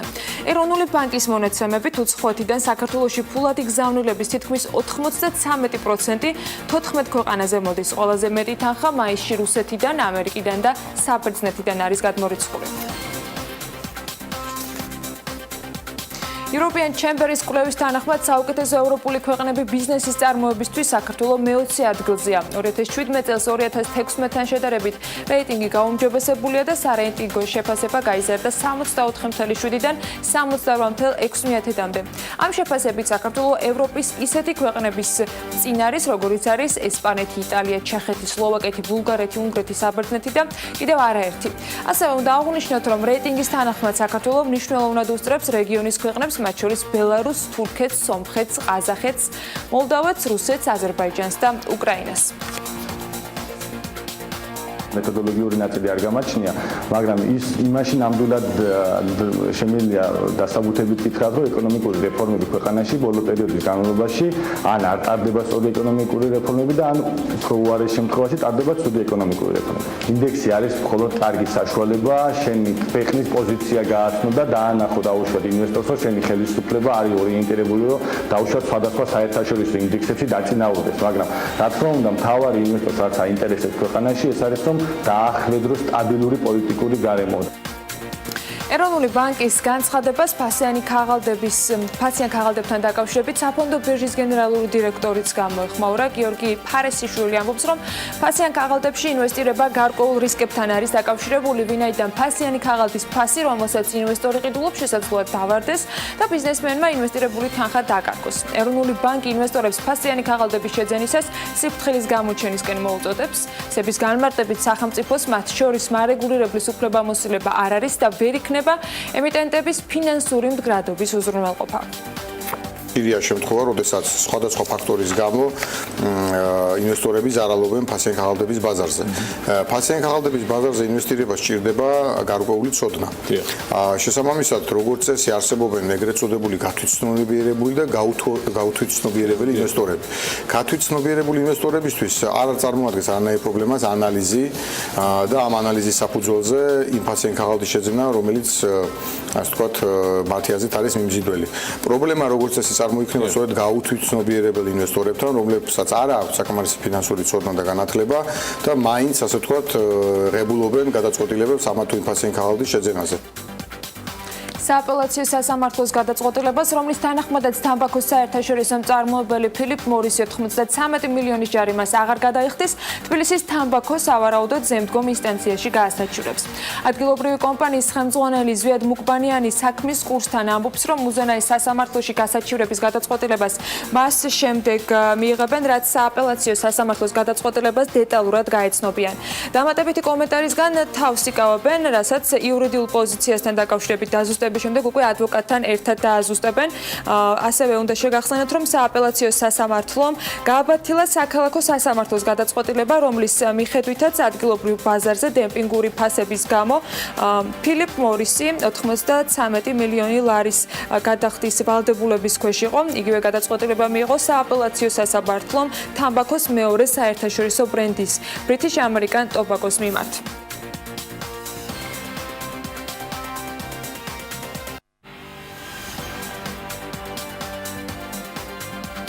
იუნის კვირას კი მთაწმინდის პარკში იუნიკარდის თამაში იპოვე განძი უნდა გაიმართოს. ამ თამაშს ტრადიციული სახე ექნება და წელს მეოთხრედ ჩატარდება. თამაში სახალისო და აზარტულია და მონაწილეობის მიღება ნებისმიერ პირს შეუძლია. 23 წლის ზევით ასაკის პირებს კი აუცილებლად უნდა ახლდეთ თან ბავშვები. ნინი ლონგურაშვილმა მოამზადა ამ თემასთან დაკავშირებით სიუჟეტი და როგორც თავად ორგანიზატორები აღნიშნავენ, ბევრი საინტერესო სიურპრიზი და საჩუქარი ელოდებათ მონაწილეებს. ეს გახლავთ მთაწმინდის პარკის რუკა. სწორედ მთაწმინდის პარკის ტერიტორიაზე დაიმალება უნიკარდის მიერ დაწესებული საჩუქრები განძი. 18 ივნის დილის 10 საათიდან იწყება თამაში იპოვე განძი. ტრადიციული თამაშია და წელს უკვე მეოთხედ იმართება. უფრო მასშტაბურად, უფრო მეტი საჩუქრით და კიდევ უფრო მეტ მონაწილეს ველოდებით. დილის 10 საათიდან ველოდებით ყველას 23 წლამდე მსურველებს და 23 წლის ზევით სასურველია აუცილებელია ახლდეთ ბავშვი და ყველას შეუძლია მოძებნოს დამალული განძი მთაწმინდის პარკის ტერიტორიაზე. განძი აი ასე გამოიყურება, ეხლა მე თქვენ გაჩვენებთ. ამ სკიურში მოთავსებულია კოდი, რომლის მიხედვითაც გადავცემთ საჩუქარს მოთამაშეს. ამ სკიურს თავის კოდით მოიტანს უნიკარდის კუთხესთან, რომელიც ცენტრში იქნება განლაგებული და ჩვენ უკვე დავასაჩუქრებთ მომხმარებელს. საჩუქრები უნიკარდის პარტნიორებმა დააწესეს. ძალიან ბევრი პარტნიორია ჩართული, 100 მეტი დასახელების პრიზია და საჩუქრები დააწესეს Arai Tomorrow, Vipseili, სასტუმრო რიცა, Santa Esperanza, Gouturi, MC Drive, Slim and Silky, Royal Batoni, Muller Denti, Solo Perte, Ane Roche, Doctas და კელებექი და ასევე ეს უსაყვარლესი ლეკვი, რომელსაც ეხა მე თქვენ გაჩვენებთ და რომლის სახელია Baby. დააწესა ზოომაღაზიათა ქსელის დამფუძნებელმა კარენ ნანუმიანმა, მადლობა. და ელოდება თავის პატრონს გამარჯვებულს.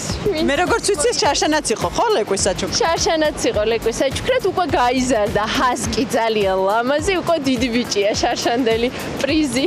კარგი, ანა, კიდევ რა აქტივობები გეკრიბება 18-ში მთელი დღის განმავლობაში მთაწმინდის პარკში? გარდა საინტერესო თამაშისა 18-ში მთაწმინდის პარკში მოთამაშეებს ელით ძალიან ბევრი გასართობი. ალტაოკეი ბუშტებით გაახალისებს, ლაბელ მედიკალი ზუმბა ფიტნეს შემოგთავაზებს. ჯინო ფერედაისი და მაქსილენდის ანიმატორები ბავშვების განწყობაზე იზრუნებენ. მეტრომარტი და ვიშლისტი მონაწილეებს გერაბორდებითა და ჰოვერბორდებით გაართობს. ლოსტ ლოკი და ლოსტ სიტი ბავშვებისთვის სათავგადასავლო თამაშებს მოაწყობენ. ბეკო კი მსურველებს ყავით გაუმასპინძლდება. ბულევუ წარმოდგენილი იქნება თავის სურნელოვანი პროდუქციით, ასევე ბიარ ჰაუსი ბავშვებს საჩუქრად ვირტუალური რეალობის სივრცეში ამოგზაურებს, ხოლო ქალთა ბედნიერება პატარებს ლაქს დაუსვამს.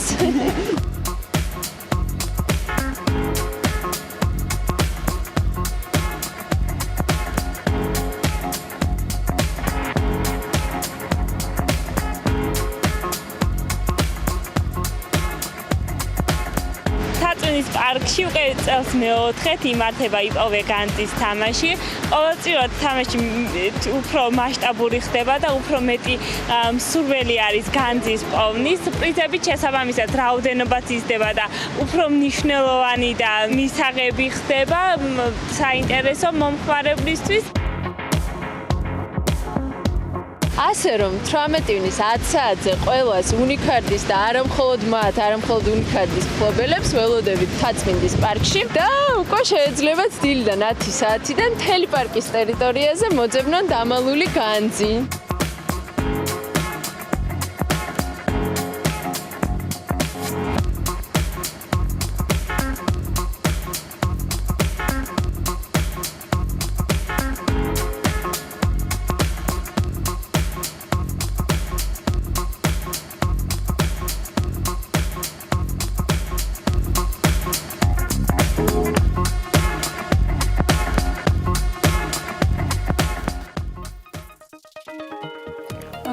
თაწმინდის პარკში ვეძებთ განძს ოცნებების ასახტენად. ახლა კიდე რო არის რომ გავიგოთ რამდენად ახტა ყველა ეს პროგნოზი, რომელიც სავალუტო კურსს და სავალუტო ბირჟებს უკავშირდება, ამას უკვე შოთა გაგვაცნობს.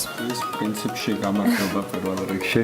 ეს ახტენილი პროგნოზების დღეა, რაც ძალიან მიხარია, მოხდა ის, რასაც მთელი ორი კვირა ვაპროგნოზებდით პრინციპში, გუშინაც ვივარაუდეთ, რომ ფედერალური სარეზერვო ბანკის საპროცენტო განაკვეთს 25 საბაზისო პუნქტით გაზრდიდა, რაც პოზიცია დაკარგულ დოლარს გაამყარებდა და ასეც მოხდა. საპროცენტო განაკვეთმა 1-დან 1.25-მდე აიწია.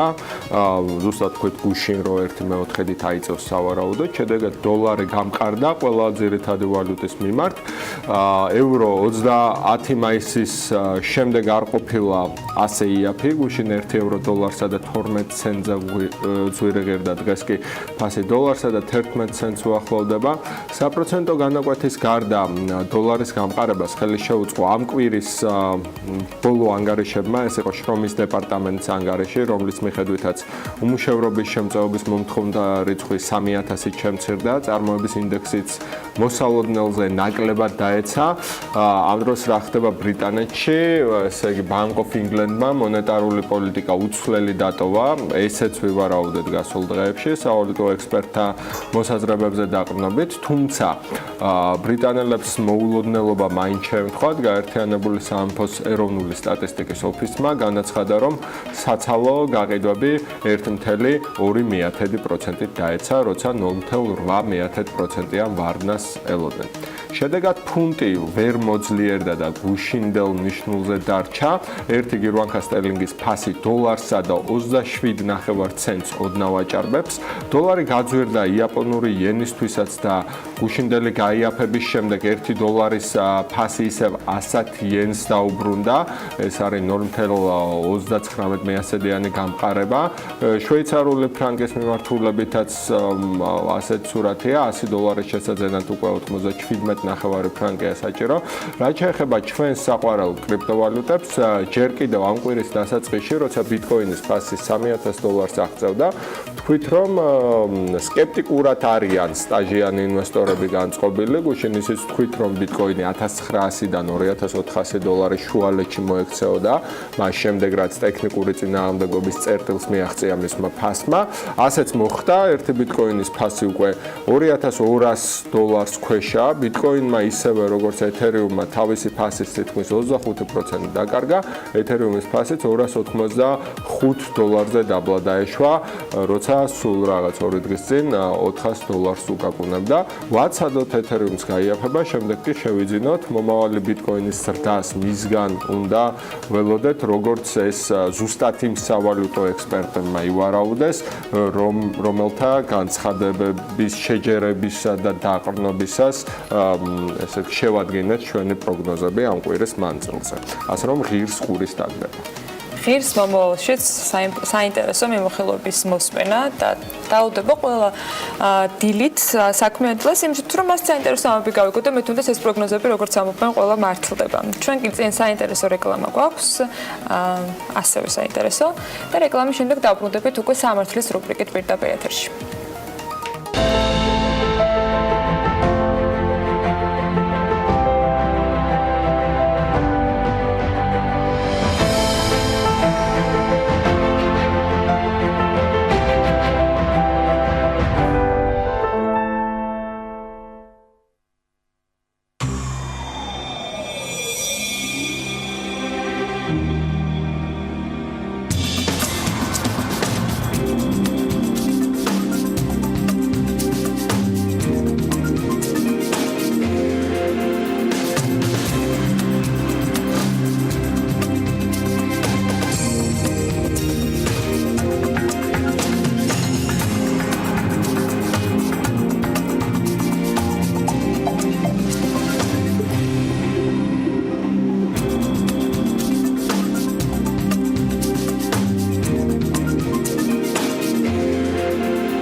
რეკლამის შემდეგ დავბრუნდით პირდაპირ ეთერში საქმიანი დილით და სამართლის რუბრიკით, რომელსაც ტრადიციულად ყოველ პარასკევს ელენე ჩომოხიძე უძღვება. დღევანდელი რუბრიკის სტუმრები სასამართლო პრაქტიკის პრაქტიკულ ხარვეზებზე და პროგრესულ მხარეებზე ისაუბრებენ. ელენე, დილა მშვიდობის.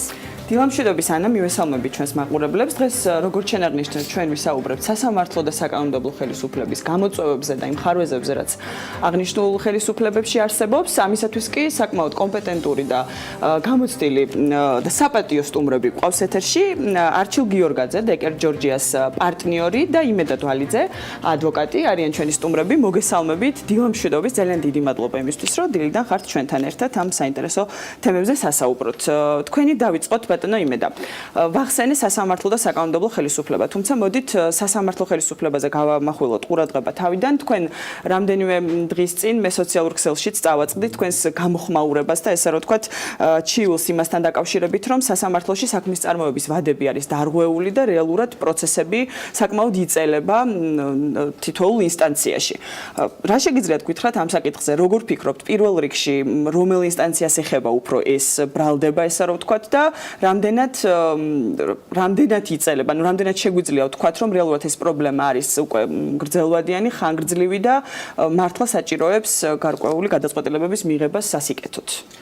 გეტყვით, მოგესალმებით უპირველესად, გეტყვით ისეთ კურიოზულ ამბავს, როგორიც არის მაგალითად ძალიან მარტივი გასაგები რომ იყოს, სასამართლო გადაწყვეტილების მიღების შემდეგ მისი დასაბუთებული ვარიანტის, დასაბუთებული გადაწყვეტილების ჩაბარება მხარისთვის.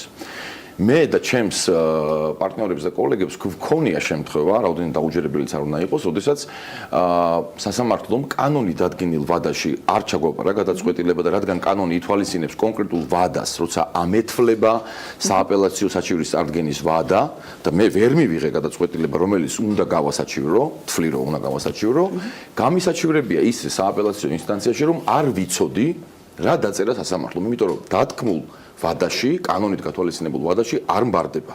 ადმინისტრაციულ საქმეებზე და ამ კატეგორიაში შედის საგადასახადო დავებიც, საერთოდ არ არის განსაზღვრული არანაირი ვადა და მე მქონდა შემთხვევა, როდესაც 2016 წლის 25 იანვარს გამოტანილი გადაწყვეტილება და ლოდინმა მომიწია, ესე იგი დასაბუთებული გადაწყვეტილება რომ ჩამებარებინა იმავე წლის 9 ოქტომბრამდე, ანუ მთელი 8 თვეზე მეტი ველოდებოდი სასამართლოდან დაწერილ სასამართლო გადაწყვეტილებას. აი რა არის ამ პრობლემის მიღმა რეალურად რა ჩანაფიქრია თუ რისთვის რატომ ხდება ეს? იმიტომ რომ დარწმუნებული ვარ სასამართლო აცნობიერებს იმას, რომ რაც უფრო შესაბამისად, მის მიერ მიღებული კანონების და ნორმების შესაბამისად უნდა მოხდეს გადაწყვეტილების გამოტანა და შემდგომი პროცესები, მაგრამ რატომ რეალურად ვერ ახორციელებს კანონმდებელმა იგივე ადმინისტრაციულ პროცესში საგადასახადო დავებიც რომ განეკუთვნება ამ კატეგორიას განსაზღვრა კონკრეტული ვადები. პირველ ინსტანციაში რამდენ ხანში უნდა მოურჩეს საქმის განხილვა, მეორე ინსტანციაში რამდენ ხანში უნდა მოურჩეს. კი ბატონო, არ არის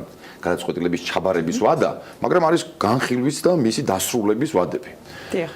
მე არ მეგულება, არ არის გამონაკლისეი ან რაღაც ამდაგვარი, მე არ მეგულება არც ერთი ჩემი კოლეგა, არ მეგულება ჩემ წარმოებაში არსებული არც ერთი საქმე და მე დარწმუნებული ვარ და სრული პასუხისმგებლობით თუ თავის დადებით შემიძლია ვთქვა, რომ არც ერთი საქმე კანონით გათვალისწინებულ ვადაში არ სრულდება.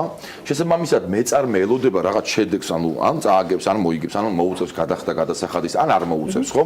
სახელმწიფოს თუ ეკუთვნის ეს გადასახადი, მანაც დროზე უნდა მიიღოს. ანუ ეს ორმხრივი დაბნეულობა, ანუ მისაღებია თუ არ არის მისაღები თანხა თუ გადასახდელი აქვს თუ არ აქვს გადასახდელი, დიდხანს გრძელდება. ამის უპირველესი მიზეზი ბევრ სხვა ფაქტორთან ერთად არის ბოლო პერიოდში, აი განსაკუთრებით 2015 წლიდან, როდესაც 2005 წელს 10 წლით დანიშნულ მოსამართლეებს ვადა გაუვიდათ. ახალი მოსამართლეების დანიშვნა უსაშველოდ და გაუმართლებლად გაჭიანურდა. ამან დააგროვა საქმეთა დიდი რაოდენობა. ამას ემატება ის, რომ არ აყავს შესაბამისი ტექნიკური პერსონალი, უპირველესად გულისხმობს თანაშემწეებს. და ყავთ თითო მოსამართლეს, თითო თანაშემწე, მაგრამ იმდენად დიდია მოცულობა, რომ ვერ აუდიან ამ საქმეების, ასე ვთქვათ, გაფილტრებას და დამუშავებას და ბევრი სხვა კომპონენტი და უპირველესად რაც ვთქვი, მოსამართლეთა რიცხოვნობა არის პრობლემა. ჩვენ მოსამართლეთა დეფიციტს, ესე რომ ვთქვათ, საქართველოს საერთო სასამართლოებში აუცილებლად მიუბრუნდებით, თუმცა მანამდე ბატონო არჩილ თქვენთანაც მეკითხება შეკითხვა, ბატონმა იმედა მახსენა საგადასახადო დავები და ამ მიმართულებით განუსაზღვრელი ვადები რეალურად ჩვენს სასამართლოებში. თქვენ უშუალოდ გაქვთ, იმიტომ ხართ თქვენ დღეს ჩემი სტუმრები, რომ მე მინდა და უშუალოდ იმ ადამიანებს ესაუბროთ პრობლემებზე, რომლებიც ყოველდღიურ ცხოვრებაში და პროფესიულ საქმიანობაში აწყდებიან ამ პრობლემებს და რეალურად ეს პრობლემას გიქმნით თქვენ შემდგომ თქვენ კლიენტებთან, ესე რომ ვთქვათ, შესრულებული სამუშაოს ეფექტიანობაში. თქვენ რა შეგიძლიათ გითხრათ საგადასახადო დავების მიმართულებით, რამდენად მნიშვნელოვანია უშუალოდ ამ მიმართულებით ვადების სწორად განსაზღვრა და რასაკვირველია ამ ვადების დაცვა და რა შედეგები და რა რეზულტატი შეიძლება მივიღოთ იმ შემთხვევაში თუ ვადები არ იქნება დაცული უშუალოდ რაც ეხება საგადასახადო დავებს. დიდი მადლობა მოწვევისათვის. ანუ ბუნებრივია ძალიან დიდი მნიშვნელობა აქვს არა მარტო ეს არ ეხება მარტო საგადასახადო დავებს, ხო? ანუ ნებისმიერი ხასიათის დავას დავის სწრაფ გადაწყვეტას აქვს ძალიან დიდი მნიშვნელობა ნებისმიერი ბიზნესისათვის.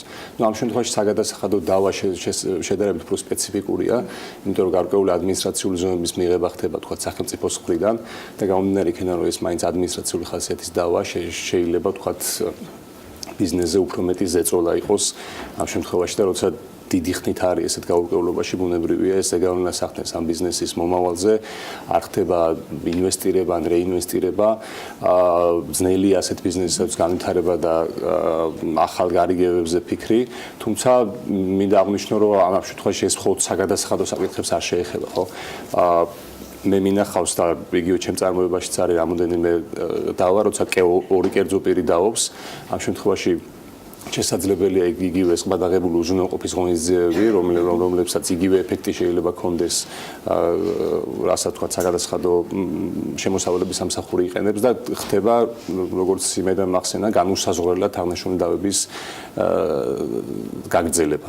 ამის საფუძველს იძლევა პირველ რიგში რა თქმა უნდა ის რომ სასამართლო არის არანორმალურად გადატვირთული და მე მინახია მოსამართლეები რომლებიც ამბობენ რომ თითოეულ მათგანს აწერია 500 და 600 საქმე, ანუ რომ წარმოიდგინოთ ეს რას ნიშნავს რომ დაახლოებით 3-4 წელი მეტი რომ არაფერი არ აკეთოს, სხვა საქმეები რო არ იყოს, მარტო ამ 500-600 საქმის ამოწყურვას მოუნდება. შესაბამისად მოსამართლეები იძულებული არიან გარკვეულად რაღაცა ესეთი ხრიკები მოიფიქრონ, მათ შორის ერთ-ერთი ახსენა იმედან რომ ხდება თქვა გადაწყვეტილებების მოგვიანებით გამოტანა, მაგრამ შემდეგ სხვა თარიღი აქვს და ყველაფერი ეს რა თქმა უნდა არის ასე თქვა მუხრუჭი ბიზნესისა, იმიტომ რომ თავარი ბიზნესი არის რომ მან იცოდეს და სწორად განჭრეტადი იყოს გარკვეულწილად და შესაბამისად როცა მის თავზე ასე თქვა მახვილივით კიდია ეს სასამართლო დავები რომლებიც არასდროს ასრულდება და ძალიან ძნელია განჭრიტო რა შედეგები შეიძლება მოვიდეს ბუნებრივია ყველას უქრება ის სურვილი რომ განავითაროს საკუთარი ბიზნესი. კი ბატონო, მე მინდა თქვენთან ორივესთან მაქვს ესეთი თხოვნა, მინდა ამ პრობლემას, რაც შეეხება სასამართლო ხელისუფლების და სასამართლო სისტემის გაუმართავობას და ხარვეზებს, შევხედოთ ეკონომიკურ ჭრილშიც. რამდენიმე სიტყვით რომ შეაფასოთ, აი რა ბმა არის რეალურად აღნიშნულ პრობლემებსა და ეკონომიკურ განვითარებას შორის, იმიტომ რომ პირდაპირ პროპორციულია ძალიან ხშირად. თქვენ გამოცდილება გაქვთ საკმაოდ მსხვილ კომპანიებთან მუშაობის, მათი საქმეების და მათ დავების წარმოების და წარმართვის სასამართლოში და რამდენიმე სიტყვით ამ პრაქტიკაზეც რო გითხრათ, თქვენ რეალურად რა შედეგების მომსწრე გახდით საქართველოში, როდესაც თქვა სასამართლო ხელისუფლებამ დააზიანა არა მარტო ეს კომპანია, არამედ ზოგადად ქვეყნის ეკონომიკა და თუნდაც ინვესტიციების შემოდინება და შენარჩუნება ქვეყანაში. აი არ შემოახსენა ჩვენ ქვეყნის ეს რეკლამირება პირდაპირ ხმარ ხდება ადვოკატები არ ვაკეთებთ მაგალითად საკუთარი თავის რეკლამირებას, ეს არის რაღაც ინფორმაცია, რომელიც გადის ჩვენს საქმიანობაზე ან ქვეყანაში რა ხდება, ხო? აი ძალიან მარტივად რო ავიღოთ, მეწარმე რომლის მიმართაც თქვა საგადასახადო ორგანო დაობს, ან სხვა მეწარმე ედავება და იყენებს იგივე რაც ახსენა არჩილმა უზრუნველყოფის ღონისძიებას და მის ქონებას აყადაღებს, ან თანხებს აყადაღებს საბანკო დაწესებულებაში და ასე შემდეგ.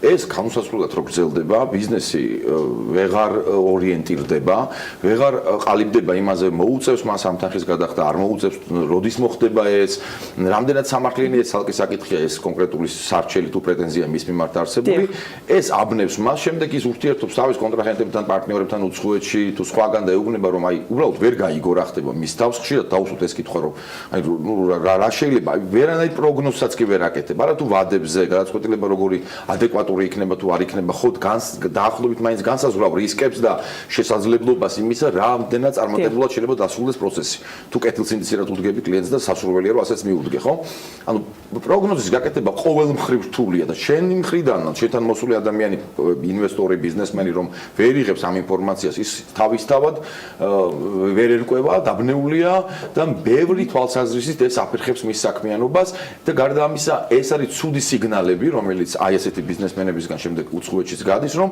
აი ამ ქვეყანაში დავა, რომელიც დაიწყო პირობითად მე მაქვს პრაქტიკაში 13 წელს, 12 წელს და მეორე ინსტანციაში ჯერ კიდევ პროცესი არ ჩანიშნულა. ასეთ სიტუაციაში გამოყენებული საგადასახადო გირავნობა, საგადასახადო იპოთეკა და სასამართლო უზრუნველყოფის ღონისძიებაც გამოიყენა, საერთოდ შეიძლება ბიზნესი განადგურდეს კიდეც, არა თუ იმაზე, რომ განვითარება არ მოხდეს. საერთოდ განადგურდეს. ბატონო არჩილ, თქვენ თუ ქონიათ ასეთი მაგალითები და ერთ кейსზე მაინც თუ შეგიძლიათ გამახვილოთ ყურადღება, სამწუხაროდ უამრავი მაგალითის მოყვანა შემიძლია და ამ შემთხვევაში კიდევ ერთხელ ანუ ესე ვთქვათ, ფორმულირება რომ სასამართლო ხელისუფლებამ დააზიანა, ვიღაც ჩემი აზრით ოდნავ გადაჭარბებულია, იმიტომ რომ ხშირად მეც შევდივარ თქვათ იმ მოსამართლეების მდგომარეობაში, ხო, როდესაც გაწერია 500 და 600 საქმე და უნდა წესიდარიგით კარგად უნდა დააჯდეთ, ხო, წაიკითხო მასალებად და სრულად შეაფასო რა შედეგი შეიძლება მოყვეს შენ გადაწყვეტილებას. ხო, ამას ფიზიკურად ვერ ახერხებ. ეს ალბათ უფრო სისტემის პრობლემაა და რეალურად არა მხოლოდ მოსამართლის. სისტემის პრობლემაა შემთხვევაში და იმედამაც ახსენე რომ მარტო რიცხოვნობის გაზრდა თქვათ 1000 მოსამართლის დანიშვნა ეს არ იქნება საკმარისი, იმიტომ რომ მოსამართლეები, ანუ სასამართლოებს არ არის მხოლოდ მოსამართლეები. ყველა განვითარებულ ქვეყანაში, მათ შორის საერთაშორისო სასამართლოები რაც არის, იქ მოსამართლე არის მხოლოდ ერთ-ერთი რგოლი, იმიტომ რომ მოსამართლის უკან არის იურისტების მთელი არმია, იგივე ასისტენტების და ამ სასამართლო თანაშემწეების დიდი არმია, მენეჯერების დიდი არმია, თარჯიმნების, კვლევარების და ასე შემდეგ. ანუ ამ რესურსის ნაკლებობა არის ჩვენთან. რა თქმა უნდა, არის ამ რესურსის ნაკლებობა და მეც ხარ როცა მეკითხებიან, თქვა და ის სად შეიძლება იქნეს გადასროლილი ის რესურსები, რაც სახელმწიფოს გააჩნია, ჩემს ყველაზე დიდი და ყველაზე მაღალი მოთხოვნილება სადაც არის და სადაც ყოველდღიურ ცხოვრებაში შეიძლება არ იგრძნობოდეს, ხო? ანუ ქუჩაში ადამიანები ვერ გრძნობენ ისე თქვა როგორც დანგრეულ გზას ან გაფუჭებულ საკანალიზაციო სისტემას, თუმცა ჩემი აზრით თავი და თავი სწორედ ის არის რა. აი კიდევ ერთხელ მარტივ მაგალითს გეტყვით. იყო ესე და არის კიდევ ერთ-ერთი საქმე, როდესაც ერთმა ბანკმა, ქართულმა ბანკმა დაისაკუთრა გარკვეული ქონება, საკმაოდ დიდი ღირებულების ქონება. აღნიშნულ ქონებაზე ყოფილა მესაკუთრემ დაიწყო დავა, რომელსაც ჩემი პირადი აზრია, რომ ეს არის უსაფუძვრო დავა, დააყადაღა ეს ქონება. ანუ ბანკმა ვეღარ მოახერხა ხა ამ ქონების გაყიდვა, ხო? მოუწია ინვესტორებს დამატებითი კაპიტალის შეტანა იმისათვის, რომ ეროვნული ბანკის რეგულაციები დაეცვათ. ამის შემდეგ ახალი ინვესტორი, რომელსაც უნდა და იხვეწება რომ მოკიდეთ, ვერ ყიდულობს ამ ქონებას. ამასობაში ეს ქონება და ბიზნესი უპატრონოა, ბუნებრივია, იმიტომ რომ ბანკს კიდე დამატებით ხარჯები და ვთქვათ კაპიტალი ინვესტირება არ სურს ამ ქონებაში და შესაბამისად ეს ბიზნესიც თავისთავად ნელ-ნელა ქრება, ეცემა მისი ფასი და ადამიანები აღარ მუშაობენ და ეს ყველაფერი გამოიწვია იმან რომ მოსამართლემ სწორად ჩემი აზრით ვერ შეაფასა და არ შეაფასა თუ რა შედეგები შეიძლება და მოყოლოდა მის მიერ თქვა ამ ყადაღის გადაწყვეტილების. კი ბატონო, მანამ სანამ საქმე ნებისმიერი საქმე ეს იქნება კერძო პირებს შორის დავა თუ თქვა იურიდიულ პირებს შორის დავა, მანამ სანამ სასამართლოში გადაინაცვლებს, მოგეხსენებათ რომ მას ზურგს უნდა უმაგრებდეს და მისი ბაზა ესე რომ თქვა არის საკანონმდებლო სივრცე და ის კანონმდებლობა რაც რეალურად ჩვენ გვაქვს საქართველოში. მინდა კითხოთ რამდენიმე სიტყვით რას ფიქრობთ საკანონმდებლო ცვლილებებზე, რაც ბოლო პერიოდში საქართველოში ხორციელდება და აღნიშნული ცვლილებების გავლენაზე საქართველოს საინვესტიციო გარემოს რაც შეეხება. კი, მე ვფიქრობ, რომ არ ვიცი ხლა ამიტომაც სასამართლოს კუთხით ვსაუბრობთ, არ ვიცი, საკანონმდებლო უკვე განხორციელებულ ცვლილებებს. დიახ, თუნდაც ან ის ცვლილებები, რაც ამ ეტაპზეც საქმეა განიხილება. ხშირად საუბრობენ და ამაყობს ხელისუფლება იმით, რომ განახორციელა რაღაც რეფორმების მთელი რიგი ტალღებისა, თუმცა ეს უფრო მაინც ტექნიკური ხასიათისაა და არ უშველია დიდად ამ სიტუაციისთვის, იმიტომ რომ ჩვენ ყოველდღიური შეხება გვაქვს და ამ ტალღებს რაიმე სიო ან ცვლილებები არ მოუტანიან ნამდვილად. შეიძლება რაღაც უფრო ლაგდება, სწორდება, მაგრამ არა მნიშვნელოვნად ამ კუთხით, რაც გვაწუხებს ჩვენ კონკრეტულად პრაქტიკოს ადვოკატებს და იურისტებს. მე ვფიქრობ, რომ ამ კუთხით გასააქტიურებელი იყო რაღაც მცდელობები, მაგალითად მედიაციის კუთხით, რომ ყოფილიყო მთელი რიგი რაღაცა რეგულაციები და ეს ინსტიტუტი შემოსულიყო უფრო აქტიურად საქართველოში. იმიტომ რომ ყოველი დავა საბოლოო ჯამში მაინც უკავშირდება ხარჯებს და საბოლოო წარმატებული გამარჯვებული მხარეს კი ხშირად შეიძლება დაზარალებულად დარჩეს გარკვეული თვალსაზრისით. ამიტომ მედიაციის ინსტიტუტის ამოქმედება მნიშვნელოვნად მიმაჩნია ერთი, რაც არჩილმა ახსენა თვითონ შიგნით დამატება რესურსის მნიშვნელოვანია, არა მხოლოდ მოსამართლეების, ასევე მნიშვნელოვანი მგონია სახელმწიფოს მიერ, ასე ვთქვათ, პროპაგანდირება და ხელშეწყობა საარბიტრაჟო ინსტიტუციების საქართველოში.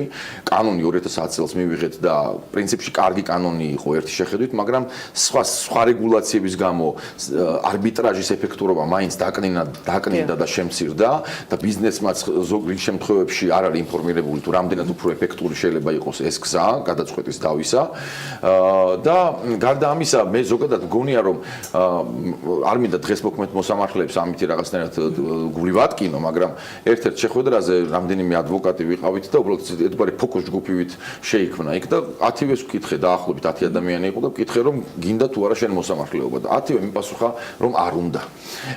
ესეც უკვე რაღაცა გარკვეული დიაგნოზია და გარკვეული დასკვნაა ჩემთვის, იმიტომ რომ წარმატებულ ადამიანს მოსამართლეობა ასე ვთქვათ არ უნდა იმ დატვირთვის, იმ ხელფასის ბევრი მიზეზის გამო.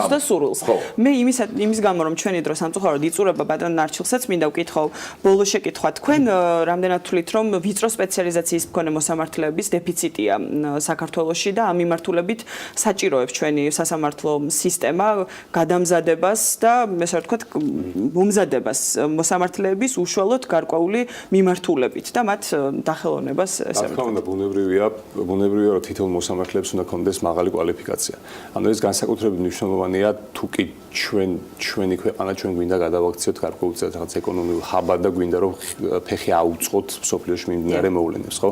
ბუნებრივია ბიზნესები ვითარდება, წარმოიშობა ახალი ბიზნესები რთულდება შინაარსობრივად და გამომდინარე აქედან ყველა ის ნებისმიერი დავა, რომელიც ამ რთულ ელემენტს მოიცავს და რაღაცა ტრანსასაზღვრო ელემენტს მოიცავს და ასე შემდეგ, რა თქმა უნდა ძალიან რთულია გადასაწყვეტად ზოგადი განათლების და ზოგადი კვალიფიკაციების მქონე მოსამართლეებისათვის. როგორც აღვნიშნე, იმის გამო რომ საშინად გადატვირთულები არიან მოსამართლეები, მათ რა თქმა უნდა უჭირთ გარკვეულ საკითხებში კიდევ უფრო მეტი სპეციალიზაცია და შესაბამისად თქვენ თქვით რომ რესურსის დამატება არის ასე ვთქვათ, რესურსის დამატება არის და თქვათ მოკლევადიანი და სწრაფი გადაწყვეტის კუთხით, თუ კი ჩვენ გვინდა გარკვეულ სფეროებზე გავაკეთო ორიენტირები, მაგალითად მაღალი ღირებულებების მქონე უცხოურ ინვესტიციებზე, მაღალი ღირებულებების მქონე სპეციფიკური ხასიათის დავებზე, მაგალითად ინტელექტუალური საკუთრების ან ტექნიკური ხასიათის დავებზე ბუნებრივია მაშინ ამისათვის აუცილებელია რომ გარკვეული სპეციალიზირებული ინსტიტუტები შეიქმნა სასამართლოს შიგნით და როგორც ვიცი მე ამაზე გარკვეული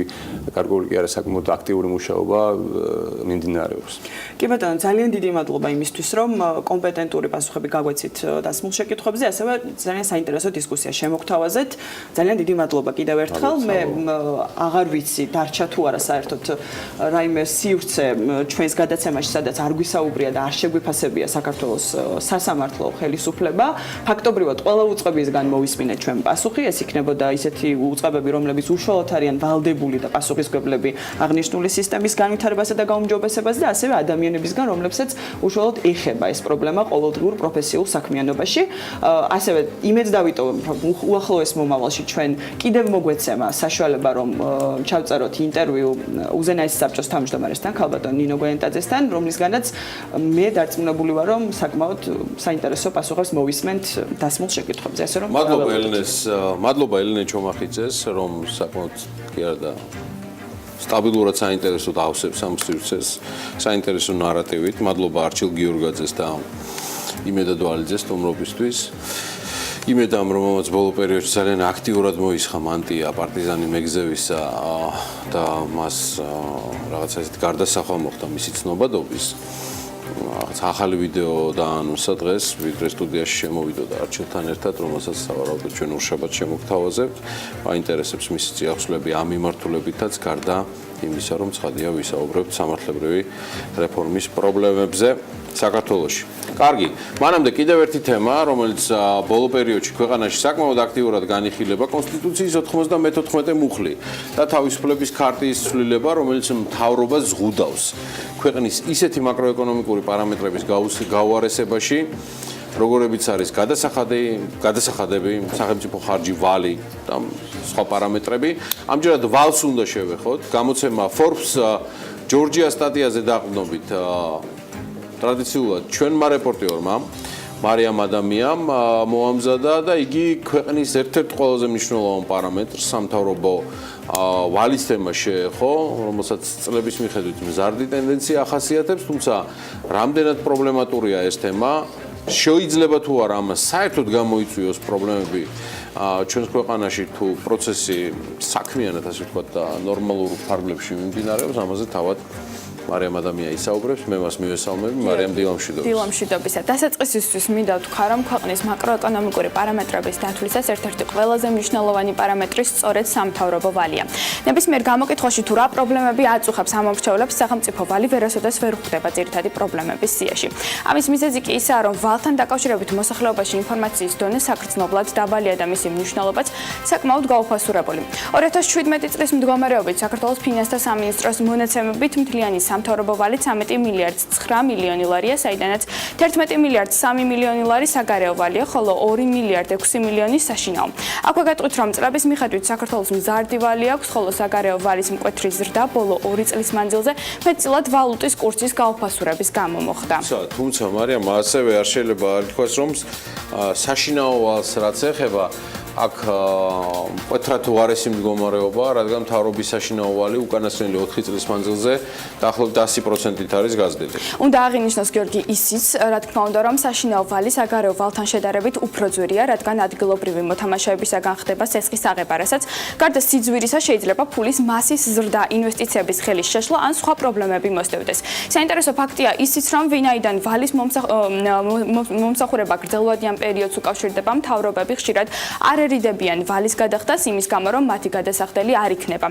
ეს კი იმას ნიშნავს, რომ ვალების გადახდა საქართველოს მოუწევს და რაც უფრო მეტ ვალს ვიღებთ, მით მეტ ვალდებულებას ვუტოვებთ მომავალ თაობებს. ანუ დღეის მონაცემებით ყოველ ახალშობილ ბავშვს საქართველოში 3750 ლარი აქვს ვალი და ის მზარდი ტენდენციით ხასიათდება. უნდა აღვნიშნოთ მარიამ ის, რომ თანაბარ პირობებში ვალის ზრდა იგივეა, რაც გადასახადების ზრდა, რადგან ვალის მომსახურებას მთავრობა ბიუჯეტის შემოსავლებიდან ახორციელებს. ბიუჯეტის შემოსავლები კი ანა თავის მხრივ გადასახადების გადამხდელების ფულისაგან შედგება, ამიტომ მართალი ხარ გადასახადების ზრდაც არ გამოირიცხება. დასკვნის სახით კი შეგვიძლია ვთქვათ, რომ ნებისმიერი მთავრობის ინტერესში შედის იქონიოს ვალის დაბალი მაჩვენებელი, რადგან უკანასკნელ პერიოდში კარგად ვნახეთ თუ როგორი პრობლემები შეუქმნა ვალმა საბერძნეთს, იაპონიას, პორტუგალიას, იტალიას და სხვა მსგავს ქვეყნებს. იმისათვის, რომ ვალის მაჩვენებელი არ გაიზარდოს, საჭიროა როგორც სამთავრობო ხარჯების შემცირება, ასევე გარკვეულ კრედიტებზე უარის თქმა იმის მიუხედავად, დაბალ პროცენტში გვთავაზობენ ამას თუ არა.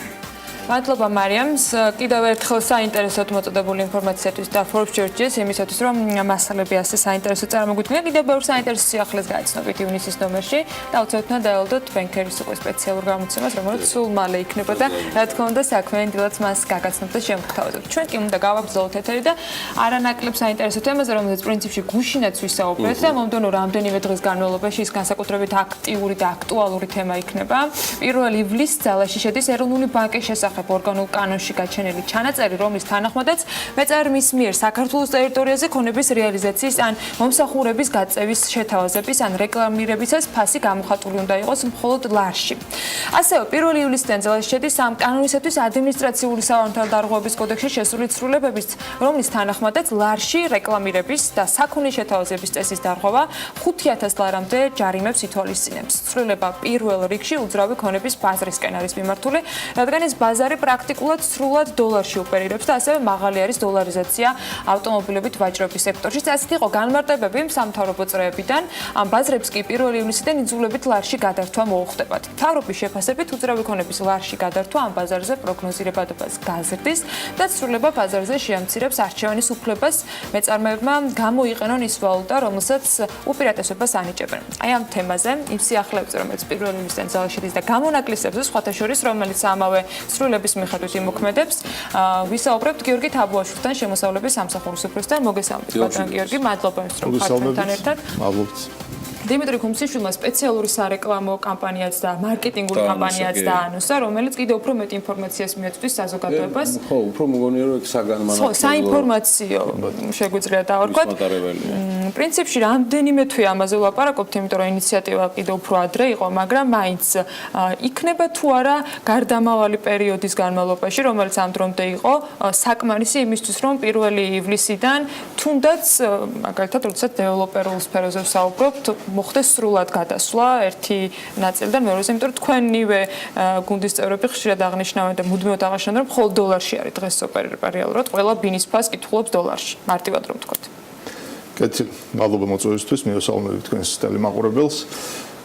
როგორც იცით, გასული წლის მიწურულს საქართველოს პარლამენტმა მიიღო საკანონმდებლო ცვლილებების პაკეტი, რომელიც წარმოადგენს ერთგვარ შემადგენელ ნაწილს საქართველოს მთავრობისა და საქართველოს ეროვნული ბანკის მიერ შემუშავებული ეგრეთ წოდებული ლარიზაციის 10 პუნქტიანი გეგმის ნაწილს წარმოადგენს. და როგორც აღნიშნებები შევიდა როგორც საქართველოს ეროვნული ბანკის შესახებ კანონში, ისე რეკლამის შესახებ კანონში და ასევე ადმინისტრაციულ სამართალდამცველთა კოდექსში. და მეწარმეებს ეკონომიკურ სუბიექტებს მიეცათ 6 თვიანი პერიოდი 1 ივლისამდე, რომ მოეხდინათ ახალი მოთხოვნებისადმი მათი მარკეტინგული აქტივობების შესაბამისობაში მოყვანა, ადაპტირება ახალ მოთხოვნებთან, გაანალიზება ამ ცვლილების. დამატებით ამისა და რა თქმა უნდა ამ პერიოდში ჩვენ არაერთი შეხვედრა გავუმართეთ ბიზნეს წრეების წარმომადგენლებთან, ვიმსჯელეთ ამა თუ იმ მიმართულებებზე, კონკრეტულ საკითხებზე, მათ შორის ტექნიკურ საკითხებზეც. სექტორალური ტიპის შეხვედრები იყო, ხო? კი, რა თქმა უნდა, იყო სექტორებთან, მშენებლებთან, სამშენებლო კომპანიების წარმომადგენლებთან ცალკეულ შეხვედრა, ტურისტული ბიზნესის წარმომადგენლებთან ცალკეულ, სასტუმროებთან და ასე შემდეგ. ყველას თავისი სპეციფიკური მიმართულება. ორი სფერო ყველაზე მეტად აქტიურობდა, ხო? მათ შორის ერთ-ერთი გადაცემა მიეწვნა თქვენთან ტელევიზიაში, მეც ვესწრებოდი ამ გადაცემას სასტუმროების წარმომადგენლებთან ერთად. შევჯერდით გარკვეულ მიმართულებებზე და როგორც იცით, ასევე ეროვნული ბანკის შესახებ კანონით განისაზღვრა ერთ-ერთი პუნქტი, რომლითაც ეროვნულ ბანკს აქვს უფლება განსაზღვროს ჩამონათვალი გამონაკლისისა თუ რომელ მიმართულებას, რომელ დარგს, რომელ სპეციფიურ საქმიანობას შეიძლება არ შეეხოს ეს შეზღუდვა. ამ მიმართულებით საკმაოდ ვიმუშავეთ. ეროვნული ბანკი ვფიქრობ, რომ სულ ერთ ან ორ დღეში უკვე გამოსცემს ამ ბრძანებას, სადაც იქნება განსაზღვრული ეს ჩამონათვალი. ძირითადად ეს შეეხება სასტუმრო ბიზნესს, ავიაბილეთების გაყიდვას, ტურისტულ ბიზნესს, სუბიექტების იმ საქმიანობას, რომელიც ძირითადად მიმართულია უცხოელი მოქალაქეებისთვის შეთავაზებაზე, ვთქვათ, უძრავი ქონების, მომსახურების თუ ასე შემდეგ და რაც მთავარია აუცილებლად მათ ვებგვერდზე ეს ინფორმაცია უნდა იყოს უცხო ენაზე და მხოლოდ უცხო ენაზე შეთავაზებული ვებგვერდზე შეიძლება იყოს განსხვავებული ვალუტა მითითებული საფასურისა. გარდა ამ 6 თვიანი პერიოდისა ჩვენ კიდევ დამატებით გადავწყვიტეთ, რომ აუცილებელი იყო კიდევ 2 კვირით ადრე დაგვეწყო, ასე ვთქვათ, საინფორმაციო კამპანია, დამატებით ვთქვათ, ჩვენ გადავამზადეთ ჩვენი თანამშრომლები, რომლებმაც უნდა ადმინისტრირება განახორციელონ ამ შეზღუდვის, ასევე გადავამზადეთ ჩვენი თანამშრომლები, რომლებიც კონსულტირებას უწევთ მეწარმეებს. შეუძლიათ ამ საკითხებზე დაინტერესებულმა პირებმა მიმართონ ჩვენს ეგრეთ წოდებულ call centers 299 ჩვენი პრივატ სამსახური უკვე მომზადებულია, ჩვენი უბნის ოფისები ადგილებზე შეძლებენ განმარტებების მიცემას დაინტერესებული პირებისთვის. შეიძლება თუ არა ითქვას, რომ საბოლოო ჯამში კონსულტაციების შედეგად ბიზნეს სექტორებთან აქ მხოლოდ უკვე აღარ ვიტყვი, რახან ყველაზე პრობლემატური იყო, როგორც თქვენ ახსენეთ, კონსულტაციები უძრავი ქონების წარმომადგენლებთან, დეველოპერები პლუს სამშენებლო ბიზნესი და ტურიზმის სფერო, იქაც გრადაციაა, სხვადასხვა ასე ვთქვათ, რომ შეჯერდა ერთგვარად. მე არ მჭირდება პასუხი ამ შემთხვევაში, ბატონ გიორგი, რამდენად კმაყოფილი დარჩა ამ ყველაფრის ბიზნესი. მე უფრო მაინტერესებს, რამდენად გასაგებია მათთვის და გამოიყენეს თუ არა ეს 6 თვე ბიზნესმა ეფექტურად საიმისოთ, რომ მომზადებულიყვნენ 1 ივლისისთვის. მოგახსენეთ, გარკვეულმა კომპანიამ მოგვი დაიწყეს სამიმართულებით თავიანთი ბიზნეს აქტივობის და მარკეტინგული აქტივობების გადალაგება. ზოგიერთმა სარეკლამო კომპანიამ მაგალითად გამოაცხადა კამპანია, რომ მხოლოდ ლარში აპირებს გამოცხადებას შეთავაზებული უძრავი ქონებისა თუ მომსახურებისა. მარკეტინგული უპირატესობის წარმოჩინებას ცდილობენ.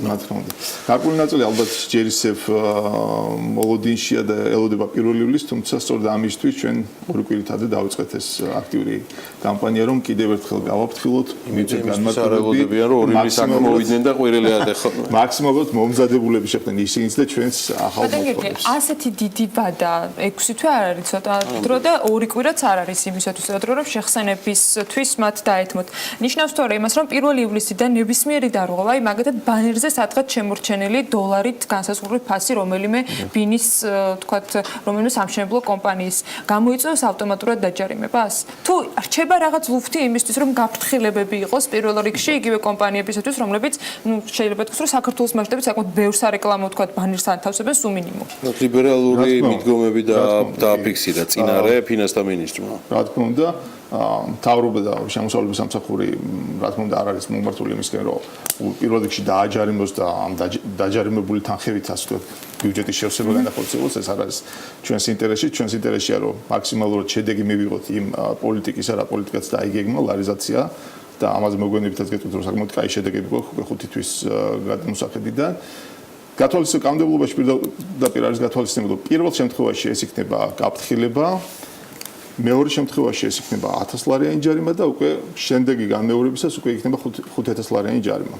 ანუ ჩვენ წინასწარ ვაფრთხილებთ 6 თვე მივეცით, კიდევ ერთხელ გავაფრთხილებთ, უკვე 1 ივლისიდან ოფიციალურად გავაფრთხილებთ და მე უკვე იძულებული გავხდებით რომ გადავიდეთ საჯარო საქმეზე რომ აუცილებლად გითხოთ ბიზნეს წარმომადგენლებსაც ამას, მაგრამ თქვენგან მაინტერესებს თუ იცით დაახლოებით რა დაუჯდათ კომპანიებს, რა თქმა უნდა თავისი მასშტაბებიდან გამომდინარე იქნება ყველაფერი. აი ამ ეს სრულება თუნდაც თავიანთი სარეკლამო კამპანიის გადაწყობა, ან მარკეტინგული ვთქვათ პროგრამების გადაწყობა, რომელიც მათ ქონათ გათვლილი. ამ დეტალებზე ჩვენ არ გვისაუბრეთ, თუმცა ვარაუდობ რომ გარკვეულ ხარჯებთან ის იქნებოდა დაკავშირებული, რა თქმა უნდა. მე ვახსენე რომ გარკვეული შედეგები გვაქვს მეთქი და აქვე გავაჟღერებ რომ 5 თვის შედეგებით ლარიზაციის პროგრამას გულისხმობ 5 თვის შედეგებით გვაქვს ფიზიკურ პირებზე ლარში უცხოურ ვალუტაში გაცემული სესხების მოცულობა შემცირდა 58-დან 48%-მდე, ხოლო საერთოდ უცხოურ ვალუტაში გაცემული სესხების მოცულობა შემცირდა 65-დან 58%-მდე. გარკვეული ტენდენცია, დადებითი ტენდენცია გვაქვს. ბანკებს ვაიძულეთ ასე და არა იმისი რომ ხალხს რწმენა გაუჩნდა ლარის. რა თქმა უნდა.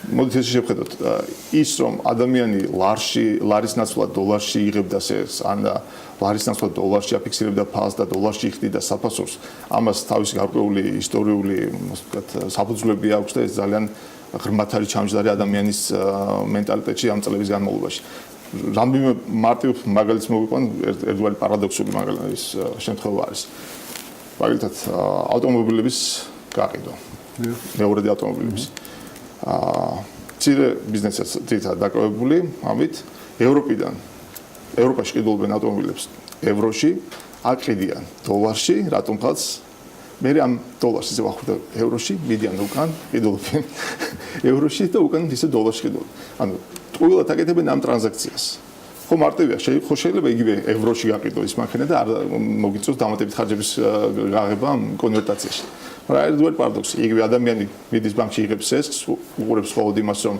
უცხოურ ვალუტაში სესხის პროცენტი საფუძვლიანი განაკვეთის შედარებით ნაკლებია ვთქვათ 2-3-4 პუნქტით ვიდრე ლარში თუმცა მისი მთლიანი შემოსავალი და მთლიანი ხარჯი არის ლარში რატომღაც ფიქრობს რომ ურჩევნია დოლარში აიღოს ანუ საზოგადოება არ არის ამისთვის მომზადებული ბოლომდე არ არის გაფიცნობიერებული მარტო ეს არ არის და ჩვენც თავრობამ უნდა აიღოს ეს პასუხისმგებლობა, იმიტომ რომ ხშირად ეს სოციალური თემები ხდება, სოციალური პრობლემები ხდება, ამიტომ გადადგეს ნაბიჯი, შეიმუშავა ძალიან კარგი 10 პუნქტიანი ლარიზაციის პროგრამა, რომელმაც შედეგიც მოგვიტანა და შესაბამისად შეამცირა მოთხოვნა უცხოურ ვალუტას.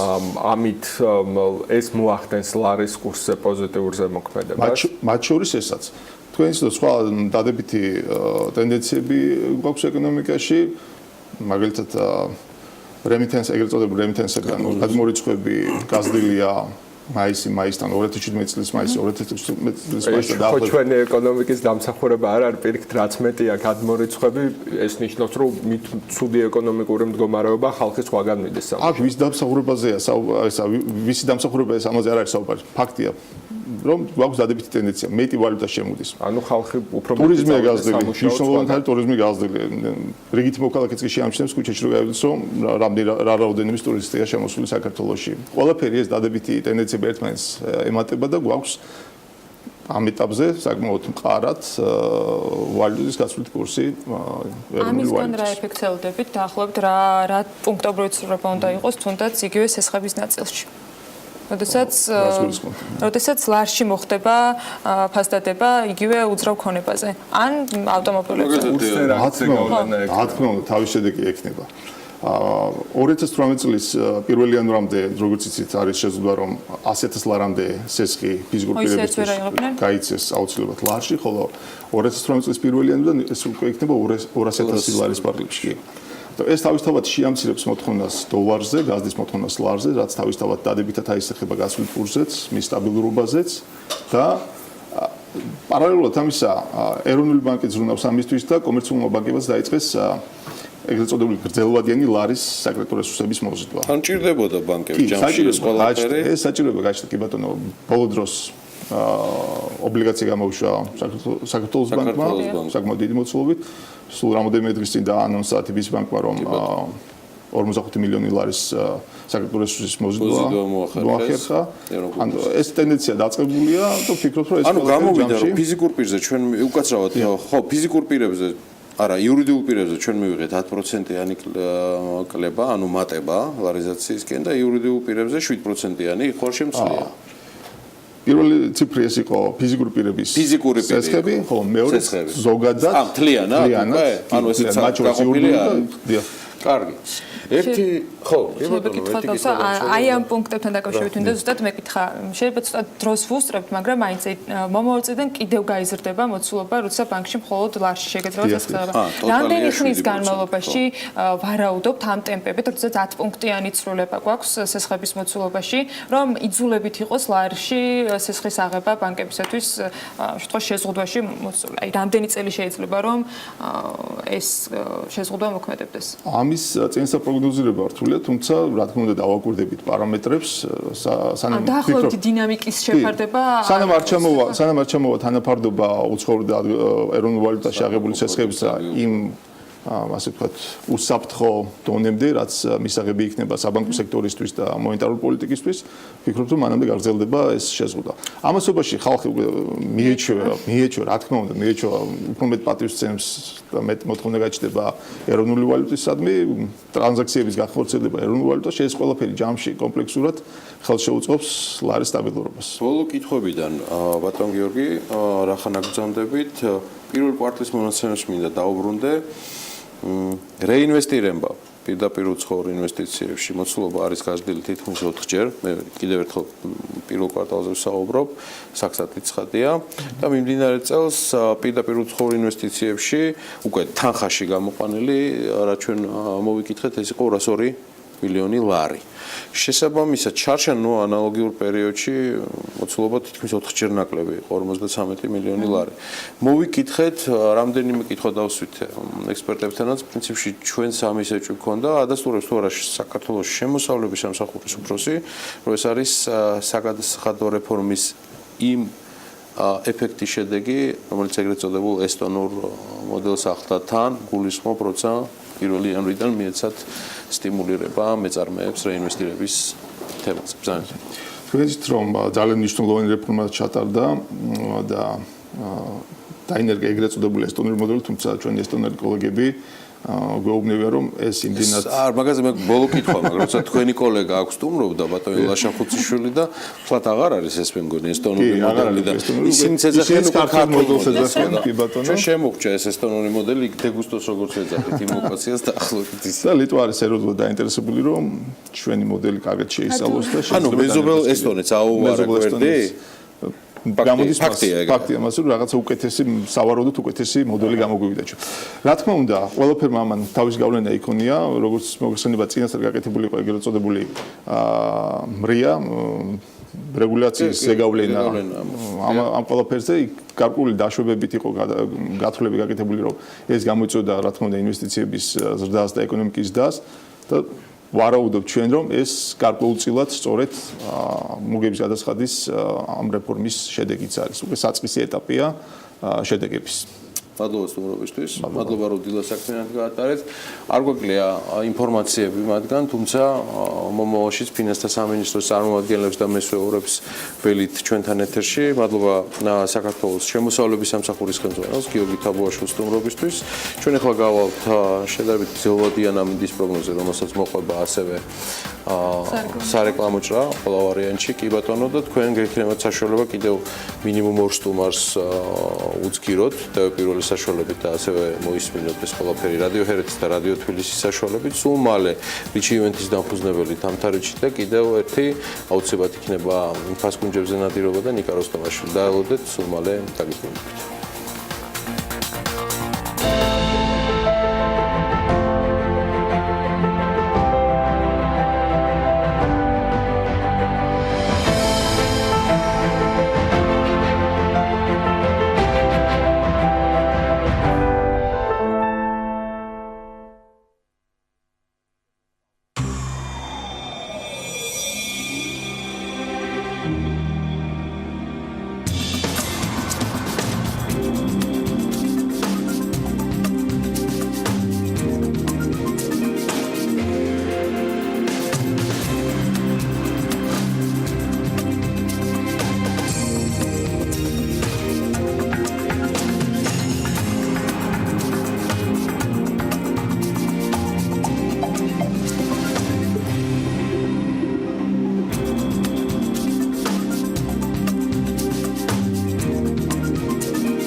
ამის შემდეგ დავბრუნდით პირდაპირ ეთერში. ამასობაში დილის საუზმის დრო კი გავიდა, მაგრამ ისე უნდა დავუბრუნდეთ კვებას.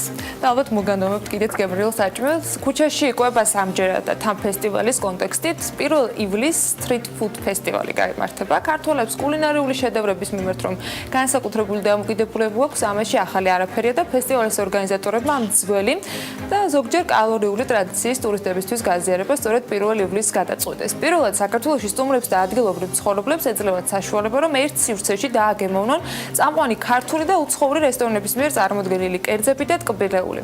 აი როგორ ვის ჰქონდა ამის შესაძლებლობა, ვინ გამოიყენა ეს არაჩვეულებრივი შესაძლებლობა და რა ედება საფუძველი და სათავე პრინციპში ამ ყოველფრით ამას ჩვენი სტუმარი გვეტყვის თამთა რიჩი ივენთის დაფუძნებელი სტუმრობს საქმიანი დილაში დილა მშვიდობის. მადლობა იმის რომ ხართ ჩვენთან ერთად. რეკლამის დროს ჰქონდა საშუალება რომ საინტერესოდ გვესაუბრა პრინციპში წინასწარ მოსამზადებელ სამუშაოებზე, მაგრამ მოდი დავიწყოთ თავიდან და მაყურებელსაც გავუზიაროთ. რა იქნება 1 ივლისს? რას უმასპინძლებთ და ვის უმასპინძლებთ და რისთვის? პირველ რიგში მოგახსენებთ მიზნის შესახებ ღონისძიების. ეს არის გასტრონომიული ტურიზმის განვითარება საქართველოში, რაც ძალიან დაბალ დონეზე გვაქვს და ქართულ კულინარიას იმდენად შორეული ისტორია აქვს, რომ მას თავისუფლად შეუძლია კონკურენცია გაუწიოს მსოფლიო სამზარეულოებს. მოგეხსენება შემოსული ტურისტი საქართველოში აუცილებლად დაინტერესდება იმ სამზარეულოთი, რომელიც ჩვენ გვაქვს და ამას გვერდს ვერ აუგზავთ. ამისთვის როცა ქუჩის კვებაზე ვსაუბრობთ, პირადად რეკლამის დროსაც ვამბობდი, რომ ხაჭაპურის თქვა რომელიმე საცხობში შეძენა მახსენდება და მეტი რაღაცა ესეთი ხელმისაწვდომი ქართული ნაციონალური კერძი პრინციპში არ გვაქვს დამკვიდრებული, ხო? კი, ესეა და სწორედ აი ამ დამოკიდებულების შეცვლა გვინდა. გამოვიტანთ ქუჩაში 20 რესტორანს, რომელიც შესთავაზებს ხალხს მზად პროდუქციას, იქვე მომზადდება. ყველა რესტორანს ექნება თავისი პროდუქცია, სტენდი ექნება და ყველა გამოიტანს თავის საფირმო კერძს. ან სპეციალურად ფესტივალისთვის დამზადებულს. ისინი იქნება კომფორტული შეფუთვით, რომ ადვილი იყოს ქუჩაში ამისი მირთმევა. ველოდებით ძალიან ბევრ ტურისტს და მე ვფიქრობ ტურისტისთვის ძალიან მნიშვნელოვანია ერთ სივრცეში გასინჯოს რამდენიმე რესტორნის პროდუქცია, რომ მე გადაწყვიტოს რომელ რესტორანს ესტუმროს. სულ რამდენი რესტორანი იქნება წარმოდგენილი? 20 რესტორანი იქნება წარმოდგენილი. დარწმუნებული საკმაოდ რთული სამუშაო იყო მათთან, როდესაც ამ ფესტივალში მონაწილეობას თავაზობდით. აი როგორ დაიყოლიეთ ქართული ტრადიციული სამზარეულოს მესოურები და შეფსარეულები, რომ ქუჩის საჭმელი გაეკეთებინათ, თუმცა ეს არ არის ხელწამოსაკრავი ნამდვილად, იმიტომ რომ სერიოზულად გასავითარებელი მიმართულება ეს უნდა აღენიშნოს. კი. როდესაც პირველად მივდიოდი რესტორნებში, ძალიან სკეპტიკურად იყვნენ განწყობილი. გააჩნია ორი სახეობის მმართველი არსებობს. ერთი, რომელსაც უყვარს ეს თემა, მეორე ის რომელიც უყურებს ასე ვთქვათ ფინანსური კუთხით. ფინანსური კუთხით რომელიც უყურებს მათთვის საინტერესო არ აღმოჩნდა ეს და მათ სამზარეულოებშიც არ არის კარგი სიტუაცია. ის რომელსაც უყვარს და ცდილობს რომ რაღაც მოიგონოს ახალ შექმნას და საქართველოს შემოიტანოს ამ კუთხით, როგორც აზიიდან ასევე ევროპიდან, ისინი წამოვიდნენ ძალიან ადვილად გაუხარდათ და დღეს ისინი ჩვენ გვყავს. დარწმუნებული ვარ, არაჩვეულებრივი სიურპრიზი იქნება მათი კერძები ტურისტებისათვის. თავად ბაზარი რამდენად ითხოვს ქართული სამზარეულოს პროდუქციას ქუჩაში და არა თქვათ სარესტორნო გარემოში, სადაც ტრადიციულად ვიცით როგორც ხდება ამ კერძების მირთმევა და შესაბამისად შეთავაზება კლიენტისათვის. ტურისტები რამდენად არიან დაინტერესებულები? ასეთი ფორმით ყოველ შემთხვევაში ქართული სამზარეულოს გაცნობის. ეს რა სხვადასხვა ქვეყანაში, როდესაც მგზავრიად მინახავს სხვადასხვა ფესტივალები, მე აუცილებლად ვსტუმრობდი ამ რესტორნებს, რომელიც იყო წარმოდგენილი, ანუ ფესტივალის გარეშე, რომელიც მომეწონა.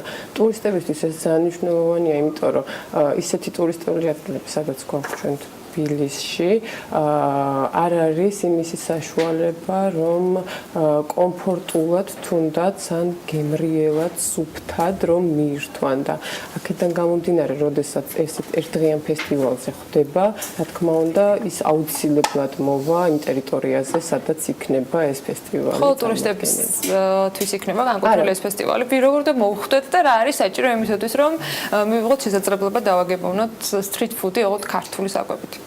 არაფერი, უბრალოდ პირველ ივლისს მობრძანდით. შემოსვლა არის უფასო. სახელმწიფო დაინტერესებაც არის ამაში. ანუ სახელმწიფო მხარს გვიჭერს ძალიან ამ ხრივ კულინარიული თემის განვითარებაში, იმიტომ რომ ძალიან რთული სამუშაო თემაა და ეს მერიის ადმინისტრაცია აქტიურად არის ჩართული, ისინიც უზრუნველყოფენ რა თქმა უნდა ხალხის მოპატიჟებას თავის მხრივ, ჩეკინ ჯორჯია, ასევე სოფლის მეურნეობის სამინისტრო, ასევე კვების ეროვნული სააგენტო და გვაძლევენ ასე ვთქვათ მიმართულებას თუ რომელი შეიძლება რესტორნები ავირჩიოთ, რომელი უფრო მეტად ასე ვთქვათ აკმაყოფილებენ კრიტერიუმებს. თავისთავად კვების უსაფრთხოება ერთ-ერთი მნიშვნელოვანი ნაწილია. დარძნებულ ტურიზმის ადმინისტრაციაც იქნება ჩეკინ ჯორჯიას პროექტებში ამ ყოველგვარ დაინტერესებული. გეგმავთ თუ არა რომ ფესტივალი იყოს ყოველწლიური ან წელიწადში რამდენჯერმე გამართული, თუნდაც სეზონური, იმისთვის რომ სხვადასხვა სეზონის შესაბამისი ვთქვათ კულინარიული პალიტრა იყოს შეთავაზებული ტურისტებისათვის და როგორი არის გეგმები? გვინდა წელიწადში სამჯერ გაკეთება. ეს იქნება პრეზენტაციის სახით პირველად, როგორ კეთდება მაღალი დონის ფესტივალები ევროპაში და უკვე ოქტომბერში გვაქვს დანიშნული სამდღიანი ფესტივალი. ხოლო თბილისია თქვენი სამიზნეობი? არა, შემდეგში უკვე გვინდა განვავითაროთ და სხვადასხვა კუთხიდან ჩამოვიყვანოთ მაცხოვრებელი, რომელიც სხვადასხვა დავიწყებული კერძებს ამზადებს, რომელიც რესტორნებში არ არის საშუალება რომ მივირთვათ და საერთოდ არავინ არ იცის ამის შესახებ. გვინდა რომ მოვაწყოთ კუთხეები და ეს ხალხი ჩამოვიყვანოთ, უზრუნველყოთ ამათი ცხოვრება თბილისში ამ პერიოდის განმავლობაში და ამაში აქტიურად არის ჩართული სახელმწიფო სტრუქტურები. დარძნებულია რომ ყველა ეს რესტორანი, რომელიც მონაწილეობას მიიღებს, მომავალშიც გააგრძელებს თანამშრომლობას და ბევრისთვის კიდევ უფრო მეტად საინტერესო აღმოჩნდება საომავლოდ ფესტივალები, რომელიც გაიმართება არა მხოლოდ დედაქალაქში, დარძნებული ვარ და იმედი მაქვს. წარმატებას გისურვებთ წლევანდელ ფესტივალთან და უახლოეს დღეებში გასამართ ფესტივალთან დაკავშირებით. რა თქმა უნდა, საინტერესო იქნება მსგავსი ფესტივალების არსებობა. დარძნებული ისეთ ღონისძიებებზე, რომელზეც სულ რამდენიმე წამში ვისაუბრებთ. თამთარიც რიჩიმეთის დამფუძნებელს ვასწრაფობთ საქმიანი დილაში. ლისის ტბის ტერიტორიაზე კი შესაძლოა უახლოეს მომავალში ან შემდეგ ფესტივალზეც გამოჩნდეს ისეთი ქუჩის სწრაფი კვების ობიექტები, როგორიც მაგალითად უახლოეს დღეებში იქნება წარმოდგენილი. სწორედ ლისთან ამ ტერიტორიაზე დაახლოებით რამდენიმე დღის განმავლობაში 16, 17 და 18 ივნისს სამ სხვადასხვა სცენაზე 50-მდე არტისტი მოიყრეს თავს და ეს ყველაფერი იქნება open air-ის ფარგლებში, მათთვის ვინც ამ ფესტივალზე მოხვედრას შეძლებს. ცოტა მეტი პროგრამის შესახებ და მათთვის განსაკუთრებით საინტერესო დეტალები, ვისთვისაც მუსიკის ეს მიმდევრობა საინტერესოა. ნინი ლუნგურაშვილი გვერდება პირდაპირ ეთერში, ნინი დილა მშვიდობის. დილა მშვიდობისა, მოგესალმებით, მივესალმებით ჩვენ მაყურებელსაც. ალბათ ჩვენი მაყურებელი ხვდება თუ სად ვიმყოფებით დილიდან. მე და ჩემი ოპერატორი დადუდვალი ჩვენ ვართ ლისი ვონდერლენდში, იქ სადაც თბილისი open air alter vision-ი დღეს საღამოს უკვე იწყება. ფესტივალი, რომელიც უკვე მე-9 წელია, რაც იმართება 2009 წლიდან მოყოლებული, წლიდან წლამდე ელოდება როგორც ქართველი, ასევე უცხოელი მსმენელი ამ ფესტივალს და ჩვენთან ერთად ახლა იმყოფება თბილისი open air-ის ორგანიზატორი სოფო ებრალიძე, რომელთანაც ახლა მე გადავალ კითხვით, რომელიც უფრო დეტალურად გაგვარკვევს open air-ის დეტალებში, ხო? თუ რამდენი მომღერალი იქნება დღეს წარმოდგენილი და მე როგორც ვიცი, ნინო ქათამაძე ხსნის, ხო, თბილისი open air-ს თუ რაიმე შეცდომით ვიცი? დილა მშვიდობისა. დღეს 16 ივნისს 4 საათზე იხსნება ფესტივალის კარი, სადაც მსმენელებს შეეძლებათ უკვე ტერიტორიაზე შემოსვლა. რაც შეეხება არტისტებს, დაახლოებით 70 ქართველი და უცხოელი არტისტი იღებს წელს ფესტივალში მონაწილეობას. დღევანდელი ლაივი დაიწყება 7 საათზე მთავარი სცენით დაგდაგანი ქართული. შეგვიძლია გადავინაცვლოთ და მაყურებელიც ნახავს თუ სად არის სცენა და ახლა რა ეტაპი მიმდინარეობს. ეხლა მიმდინარეობს ზუსტად ჩვენი ერთ-ერთი headlineris, დღევანდელი headlineris ანათემას soundcheck-ი. და 7 საათზე აი ამ სცენაზე ზუსტად დაგდაგანით გაიხსნება ფესტივალი და პარალელურად 8 საათზე Golden Stage-ზე ნინო ქათამაძე და ჯგუფი Insight-ი დაუკრავს ქართველი და არა მარტო ქართველი მსმენელისთვის. სოფო, დღეს ამ წელს რაიმე სიურპრიზს ხომ არ გეგმავთ, ან რაიმე განახლებული ამბებით ხო არ ხვდებით წლევანდელ?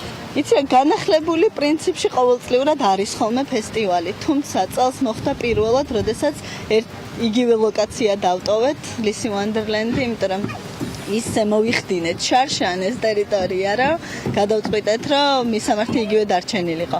რაც შეეხება სიახლეებს, ანუ მეტი გასართობის საშუალება იქნება წელს ფესტივალზე, მუსიკის გარდა. ადამიანებს შეუძლიათ ამოვიდნენ მარტო ან ოჯახის წევრებთან და მეგობრებთან ერთად და ყველა თავის ადგილს იპოვის ფესტივალს. რაიმე შეზღუდვა ხო ამ არ არის? ან ასაკიდან, სასმელთან დაკავშირებით, ანუ რა შეზღუდვები აქვთ აქ ამოსულ მსმენელს? ასაკთან დაკავშირებით არის, რომ 10 წლამდე ბავშვები უფასო არიან, მაგრამ აუცილებლად უნდა მშობლებთან ერთად იყვნენ წარმოდგენილები, ასევე 15 წლამდე ადამიანებიც ზრდასრულ ადამიანებთან ერთად. შეზღუდვა ბართან დაკავშირებით, რა თქმა უნდა, რაც კანონით არის განსაზღვრული, თქვათ ალკოჰოლური სასმელები, მაგას ვიცავთ 100%-ით. დანარჩენი შეზღუდვა არ არსებობს. ანუ ის ნივთები, რომელიც ზოგადად არ უნდა შემოიტანონ ხოლმე ფესტივალის ტერიტორიაზე, ყველამ კარგად იცის და ამიტომ ამ დარღვევებს არც ველოდებით, იმიტომ რომ მსმენელი ამ წლების განმავლობაში საოცრად გაზრდილია და მართლა ძალიან მომზადებულები მოდიან ხოლმე ფესტივალზე. დარწმუნებული ვარ და მე ვიცი რომ წლიდან წლამდე ელოდება ნამდვილად ქართველი და არა მარტო ქართველი მსმენელი. აი ამ ფესტივალს მადლობა რომ იყავით დილიდან ჩვენთან ერთად. მე კი მაყურებელს შევახსენებ რომ დღეს საღამოს ლისი ვონდერლენდში თბილისის Open Air Altervision 2017 იწყება და ვისაც სურს რომ თავი დაკარგოს მუსიკაში არაჩვეულებრივ გარემოში შეგიძლიათ დღეს საღამოს უკვე ამოხვიდეთ 7 საათზე როგორც სოფომ აღნიშნა და დარჩეთ კვირას საღამომდე და ეზიაროთ არაჩვეულებრივ მუსიკას რომელსაც თბილისი Open Air-ის ორგანიზატორები მთელი წლის განმავლობაში აი ამ თემაზე მუშაობდნენ და რაც შეეხება ბილეთების შეძენას გამომდინარე იქიდან რომ დღეს საღამოს უკვე იწყება თბილისი Open Air-ი ბილეთების შეძენა ვისაც არ აქვს ჯერ შეძენილი უკვე შეგიძლიათ შეიძინოთ თბილისი Open Air-ის ტერიტორიაზე შემოსვლისთანავე ადგილზე. მადლობა ნინი ლონგურაშვილს, უქმეებით დაგვიგეგმა ფაქტობრივად. საინტერესო შაბათ-კვირა გველოდება და მით უმეტეს დღეს საღამოდან შეგვიძლია რომ ეს არაჩვეულებრივი დღეებით დაგვიგეგმოთ. ჩვენ რეკლამაზე უნდა გავიდეთ, თუმცა სანამ გადავაშვებით თვალ ბოლომდე მუსიკაში და დასვენებაში კიდევ ერთი სტარტაპი უნდა გავისმოთ, რომელსაც რეკლამის შემდეგ შოთა გაგვესწრებს.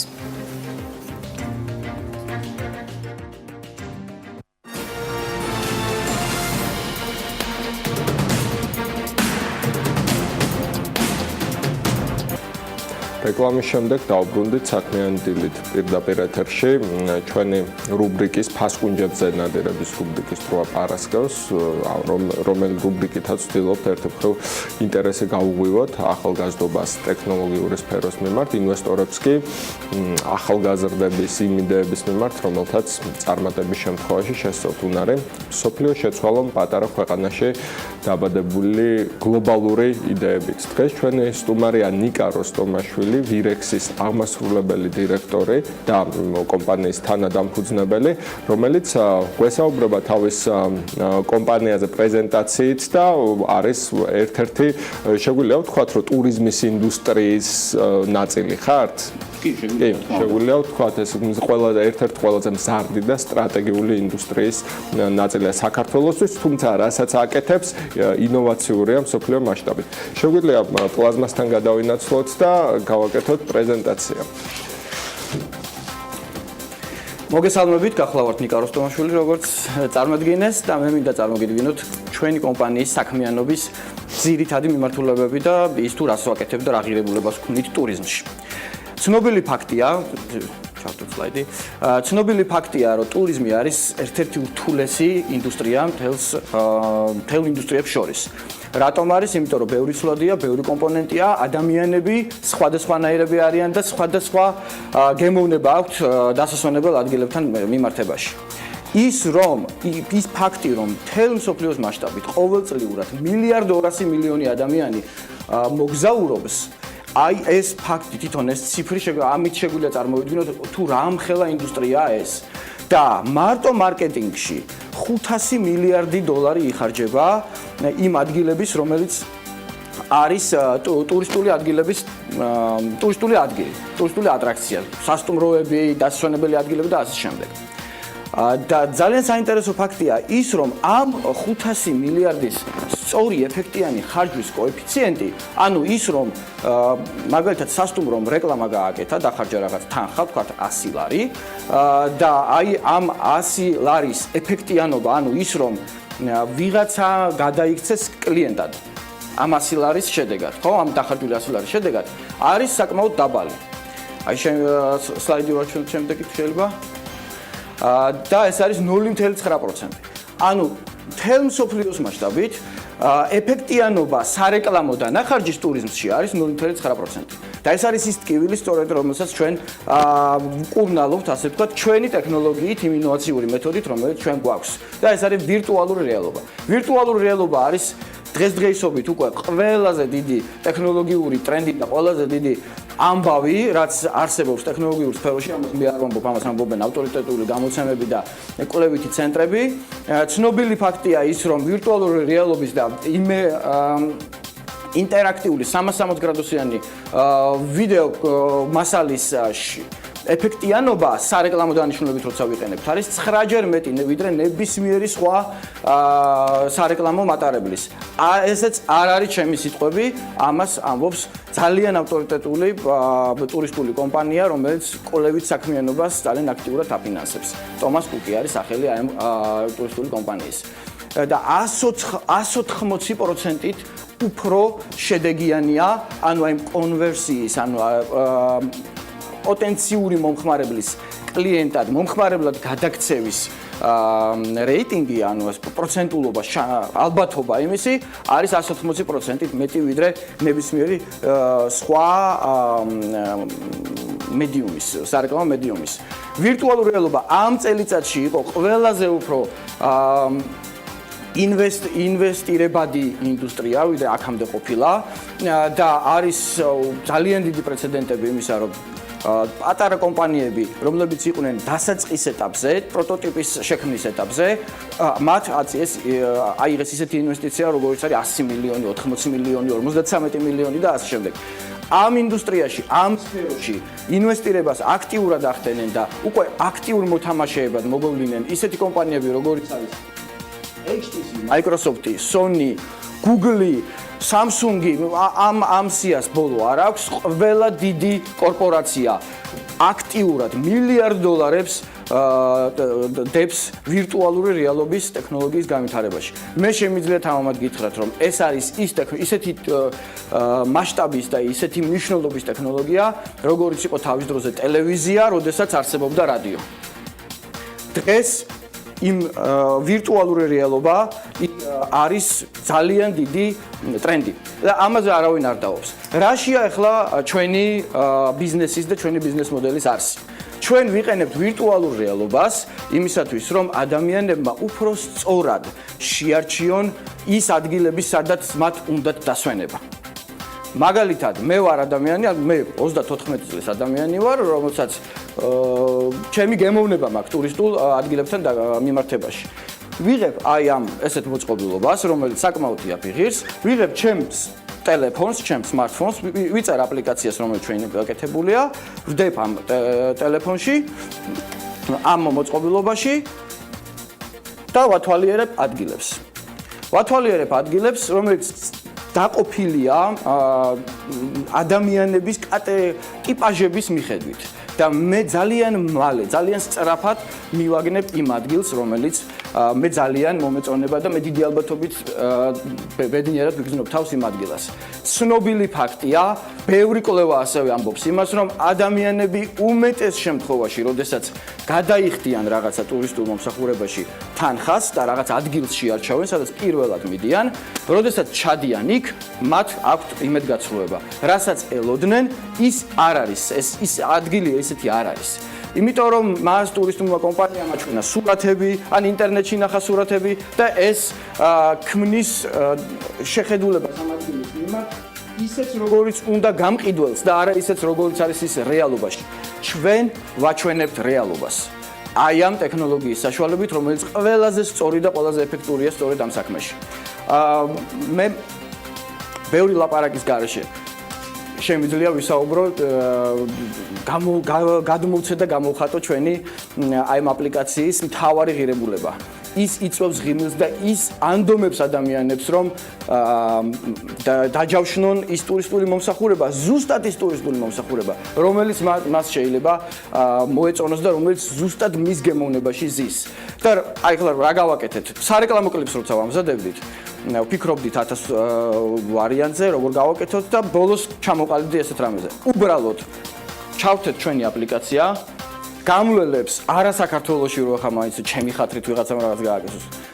ისტანბულში გავაკეთეთ ეს ექსპერიმენტი, ჩვეულებრივი გამლელები მოვიყვანეთ და ვთხოვე რომ თუ შეიძლება აი ეს გაიკეთეთ ეს და უბრალოდ დაათვალიერეთ. არანაირი ინსტრუქციების გარეშე არ მომხდარა ეს და ამ რგოლში არ არის არც ერთი დადგმული სცენა. უბრალოდ გადავიღეთ. და შემდეგ ეს ამ ადამიანების რეაქცია, ამ ადამიანების ქცევა, რაც ერთ წუთიან რგოლად დავამონტაჟეთ. მე მინდა წარმოგიდგინოთ ეს რგოლი და თქვენ თვითონ მიხვდებით რომ რამდენად კარგად მუშაობს ეს მოდელი და ez აპლიკაცია. I can do it. Can I do it now? All right.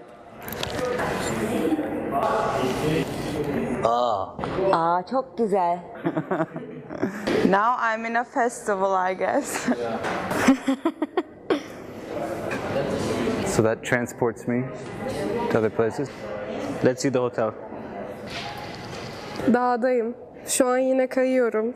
No, I actually can't ski on this. But I'm guessing this will take me to paragliding. I'm right now apparently skiing, which I never did before. Wow. Wow. Ay arkaya bakamıyorum. Crazy.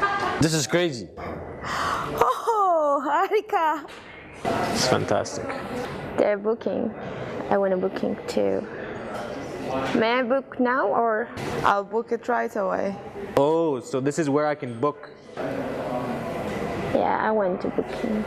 Çok farklı bir deneyimdi. It's pretty cool, man.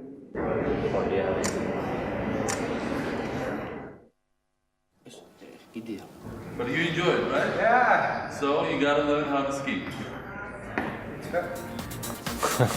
ცოტა ჩემს სახელზე რო გადმოვიდა ალბათ იმ ხალხის სახე მქონდა რა ის რო უყურებდა. ჩვენ ერთი მნიშვნელოვანი საკითხია რაც მინდა გავიარო, აღწერეთ რა მზარდი ბაზარია, რა მაგარია ეს ტექნოლოგია და ასე ვთქვათ, როგორი ტრენდულია ამ ტექნოლოგიაში ფულის ჩადება. შესაბამისად ჩდება კითხვა კონკურენტების შესახებ, ვინ არიან თქვენი კონკურენტები და რა არის კონკურენტული უპირატესობა. პირველ რიგში საინტერესო ის არის რომ თვითონ აი ამ ბიზნეს მოდელით აი სწორად აი მსგავსი სტრუქტურით და მსგავსი ბიზნეს მოდელის მქონე ტექნოლოგიური სტარტაპი მთელ მსოფლიოს მასშტაბით ჯერჯერობით არ არის.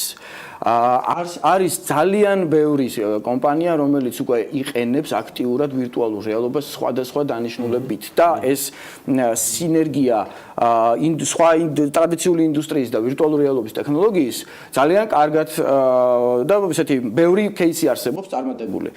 მაგრამ აი ზუსტად ესეთი ჩვენნაირი ტურიზმზე ფოკუსირებული ტექნოლოგიური კომპანია, რომელიც ვირტუალურ რეალობას იყენებს არ არის და ნუ ჩვენ ველით რა თქმა უნდა რომ ძალიან ბევრი კომპანია გამოჩნდება ასეთი კონკურენტული უპირატესობა ამ ეტაპზე ის არის რომ ჩვენ სწორად რომ ტურიზმზე ვართ ორიენტირებულები და მარკეტინგული ინსტრუმენტს ქმნით ტურიზმისთვის ჩვენ და ვქმნით ასევე შუალედურ რაღაც ტექნოლოგიურ პროდუქტებს რომელიც სხვა ადამიანებს ეხმარება რომ კონტენტი დააგენერირონ თავარი რაც თქვა ჩვენ გამოგვარჩევს სხვებისგან არის ის რომ ჩვენ არ ვართ ტექნოლოგიური კომპანია რომელიც აი რაღაც ტექნოლოგიურ გადაწყვეტილებას ქმნით ჩვენ ინსტრუმენტს ქმნით კონკრეტული ინდუსტრიისთვის, ტურიზმისთვის. ეს არის ინსტრუმენტი, რომლითაც ტურისტული კომპანია გაყიდის ბევრად მეტს და ბევრად სწორად, ვიდრე აქამდე ყიდდა.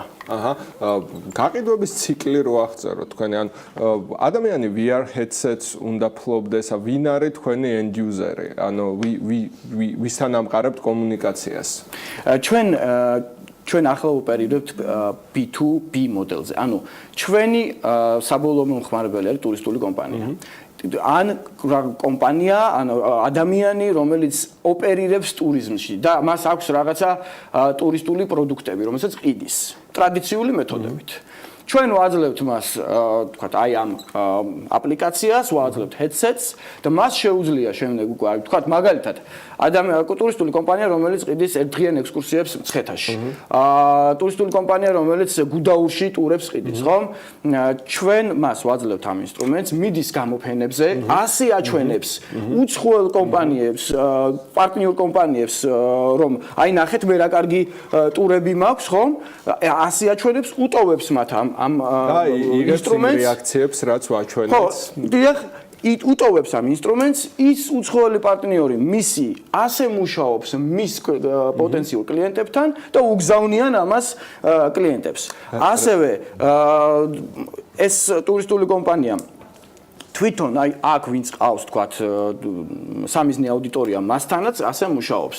აჩვენებს ამას და ასეთი ფორმით აჩვენებს ამას და შეუძლია რომ აი ბევრად უფრო ეფექტურად წარადგინოს თავისი ტურისტული ტურები და ეს ყველაფერი არის ამის ფასი, აი ამის მოხმარების ფასი, აი ამ ინსტრუმენტის არის ძალიან ხელმისაწვდომი.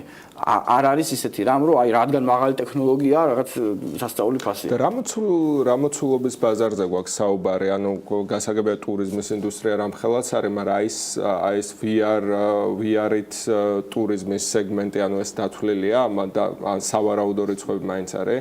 სავარაუდო რიცხვები, ანუ ძალიან დიდი რიცხვები, ანუ ჩვენ რამხელ ბაზარია და ბაზრის რა წილის დათრევას ვარაუდობთ წარმატების შემთხვევაში. ამ ეტაპზე ჩვენი სამიზნე ბაზრის მოცულობა არის 3 მილიარდი დოლარი და ამ 3 მილიარდი დოლარის 10%-ის აღებას ვფიქრობთ უახლოეს 5 წლის განმავლობაში. 300 მილიონიანი კაპიტალიზაცია. ძალიან ახლოს იქნებით იუნიკორნობასთან ფასკუნჯი კომპანიას. რატომ? იმიტომ რომ ჩვენი პროდუქტის ტრანსპორტირება, ლოჯისტიკა და ასე შემდეგ არის ძალიან მარტივი. ჩვენ შეგვიძლია ვიმუშაოთ დიდ ბაზარზე ძალიან მინიმალური დანახარჯებით, იმიტომ რომ ჩვენი პროდუქტი არის აპლიკაცია. ჩვენ შეგვიძლია ჩავჯდეთ ნებისმიერი სოფლიოს მოქალაქის ჯიბეში, რომელსაც smartphone-ი აქვს. კი, და აი ამ აქეთკენ მიმავალ გზაზე რო აღწეროთ ეგრეთ წოდებული ნიშანსვეტები ან milestone-ები, რაც უკვე გაიარეთ და რაც გაქვთ წინ უახლოეს მომავალში. ჩვენ გადავიღეთ, ჩვენ გვაქვს აი pipeline-ში ასე ვთქვათ, პროდუქტების სიაში საქართველოს უდიდესი ნაწილი, საქართველოს ღირსშესანიშნაობების უდიდესი ნაწილი დაპროდუქტებული, ასე ვთქვათ, და აი ამ აპლიკაციაში მოქცეული. ჩვენ გადაღებული გვაქვს თურქეთის ერთ-ერთი ყველაზე ისეთი დიდი და პოპულარული კურორტი. ახლა მალე გადავიღებთ კიდე ერთ იზმირში არსებულ და იზმირს, გადაღებული გვაქვს პარიზი, გადაღებული გვაქვს ისტანბული და აი ამ პროდუქტებით ახლა გამოდივართ ბაზარზე. წლის ბოლომდე ჩვენ ღვინის ტურიზმზე ღვინის ტურიზმის როგორც პროდუქტს დავასრულებთ თავიდან ბოლომდე და ჩვენ შეგვიძლია ვთქვათ რომ საქართველოს გავამზადებთ იმისთვის რომ უფრო დახვეწილი ტექნოლოგიური მარკეტინგული გადაწყვეტილებით იქნეს გატანილი საერთაშორისო ბაზარზე. საერთაშორისო ბაზარზე, ანუ ჩვენ ვქმნით ჩვენი ინსტრუმენტი და ჩვენი ბაზარი არის გლობალური და პროდუქტი ძირითადად არის ლოკალური. ანუ დიდ ბაზარზე გაგვაქვს საქართველო, აი ეს. იფიქროთ გლობალურად, იმოქმედე ლოკალურად, კაი სლოგანია, რომელიც ძალიან ემთხვევა თქვენ მას. კარგი, სამწუხაროდ ჩვენ დრო ამოიწურა, ყველა ქრონომეტრას გადავაჭარბეთ, არის ძალიან ბევრი მნიშვნელოვანი კითხვა, რაც დამრჩა, ამიტომ აქვე ავიღებ პირობას, რომ უახლოეს მომავალში follow-ups გავაკეთებ თქვენი სტარტაპის, კიდევ ერთხელ მოგბრძანდით და ვისაუბროთ ამ თემაზე. უღრმესი მადლობა სტუმრობისთვის და ალბათ აქვე მაყურებელსაც უნდა დავამშვიდობოთ საგანგებო რეჟიმში. დიდი მადლობა რომ გვიყურებდით. ჩვენ შევხვდებით ორშაბათს, იგივე დროს, იგივე ადგილას, TV პირველზე, დილის 8 საათიდან. მადლობა შოთას, ყველაფერი ითქვა და ძალიან საინტერესო სტარტაპისათვის დიდი მადლობა. დარწმუნებული რომ კიდევ არაერთხელ უმასპინძლებთ ჩვენ მას და ძალიან ბევრ წარმატებას გაგვიზიარებს უკვე. გამშვიდობებით ორშაბათამდე, ზუსტად 8-ზე შევხვდებით პირველის ეთერში.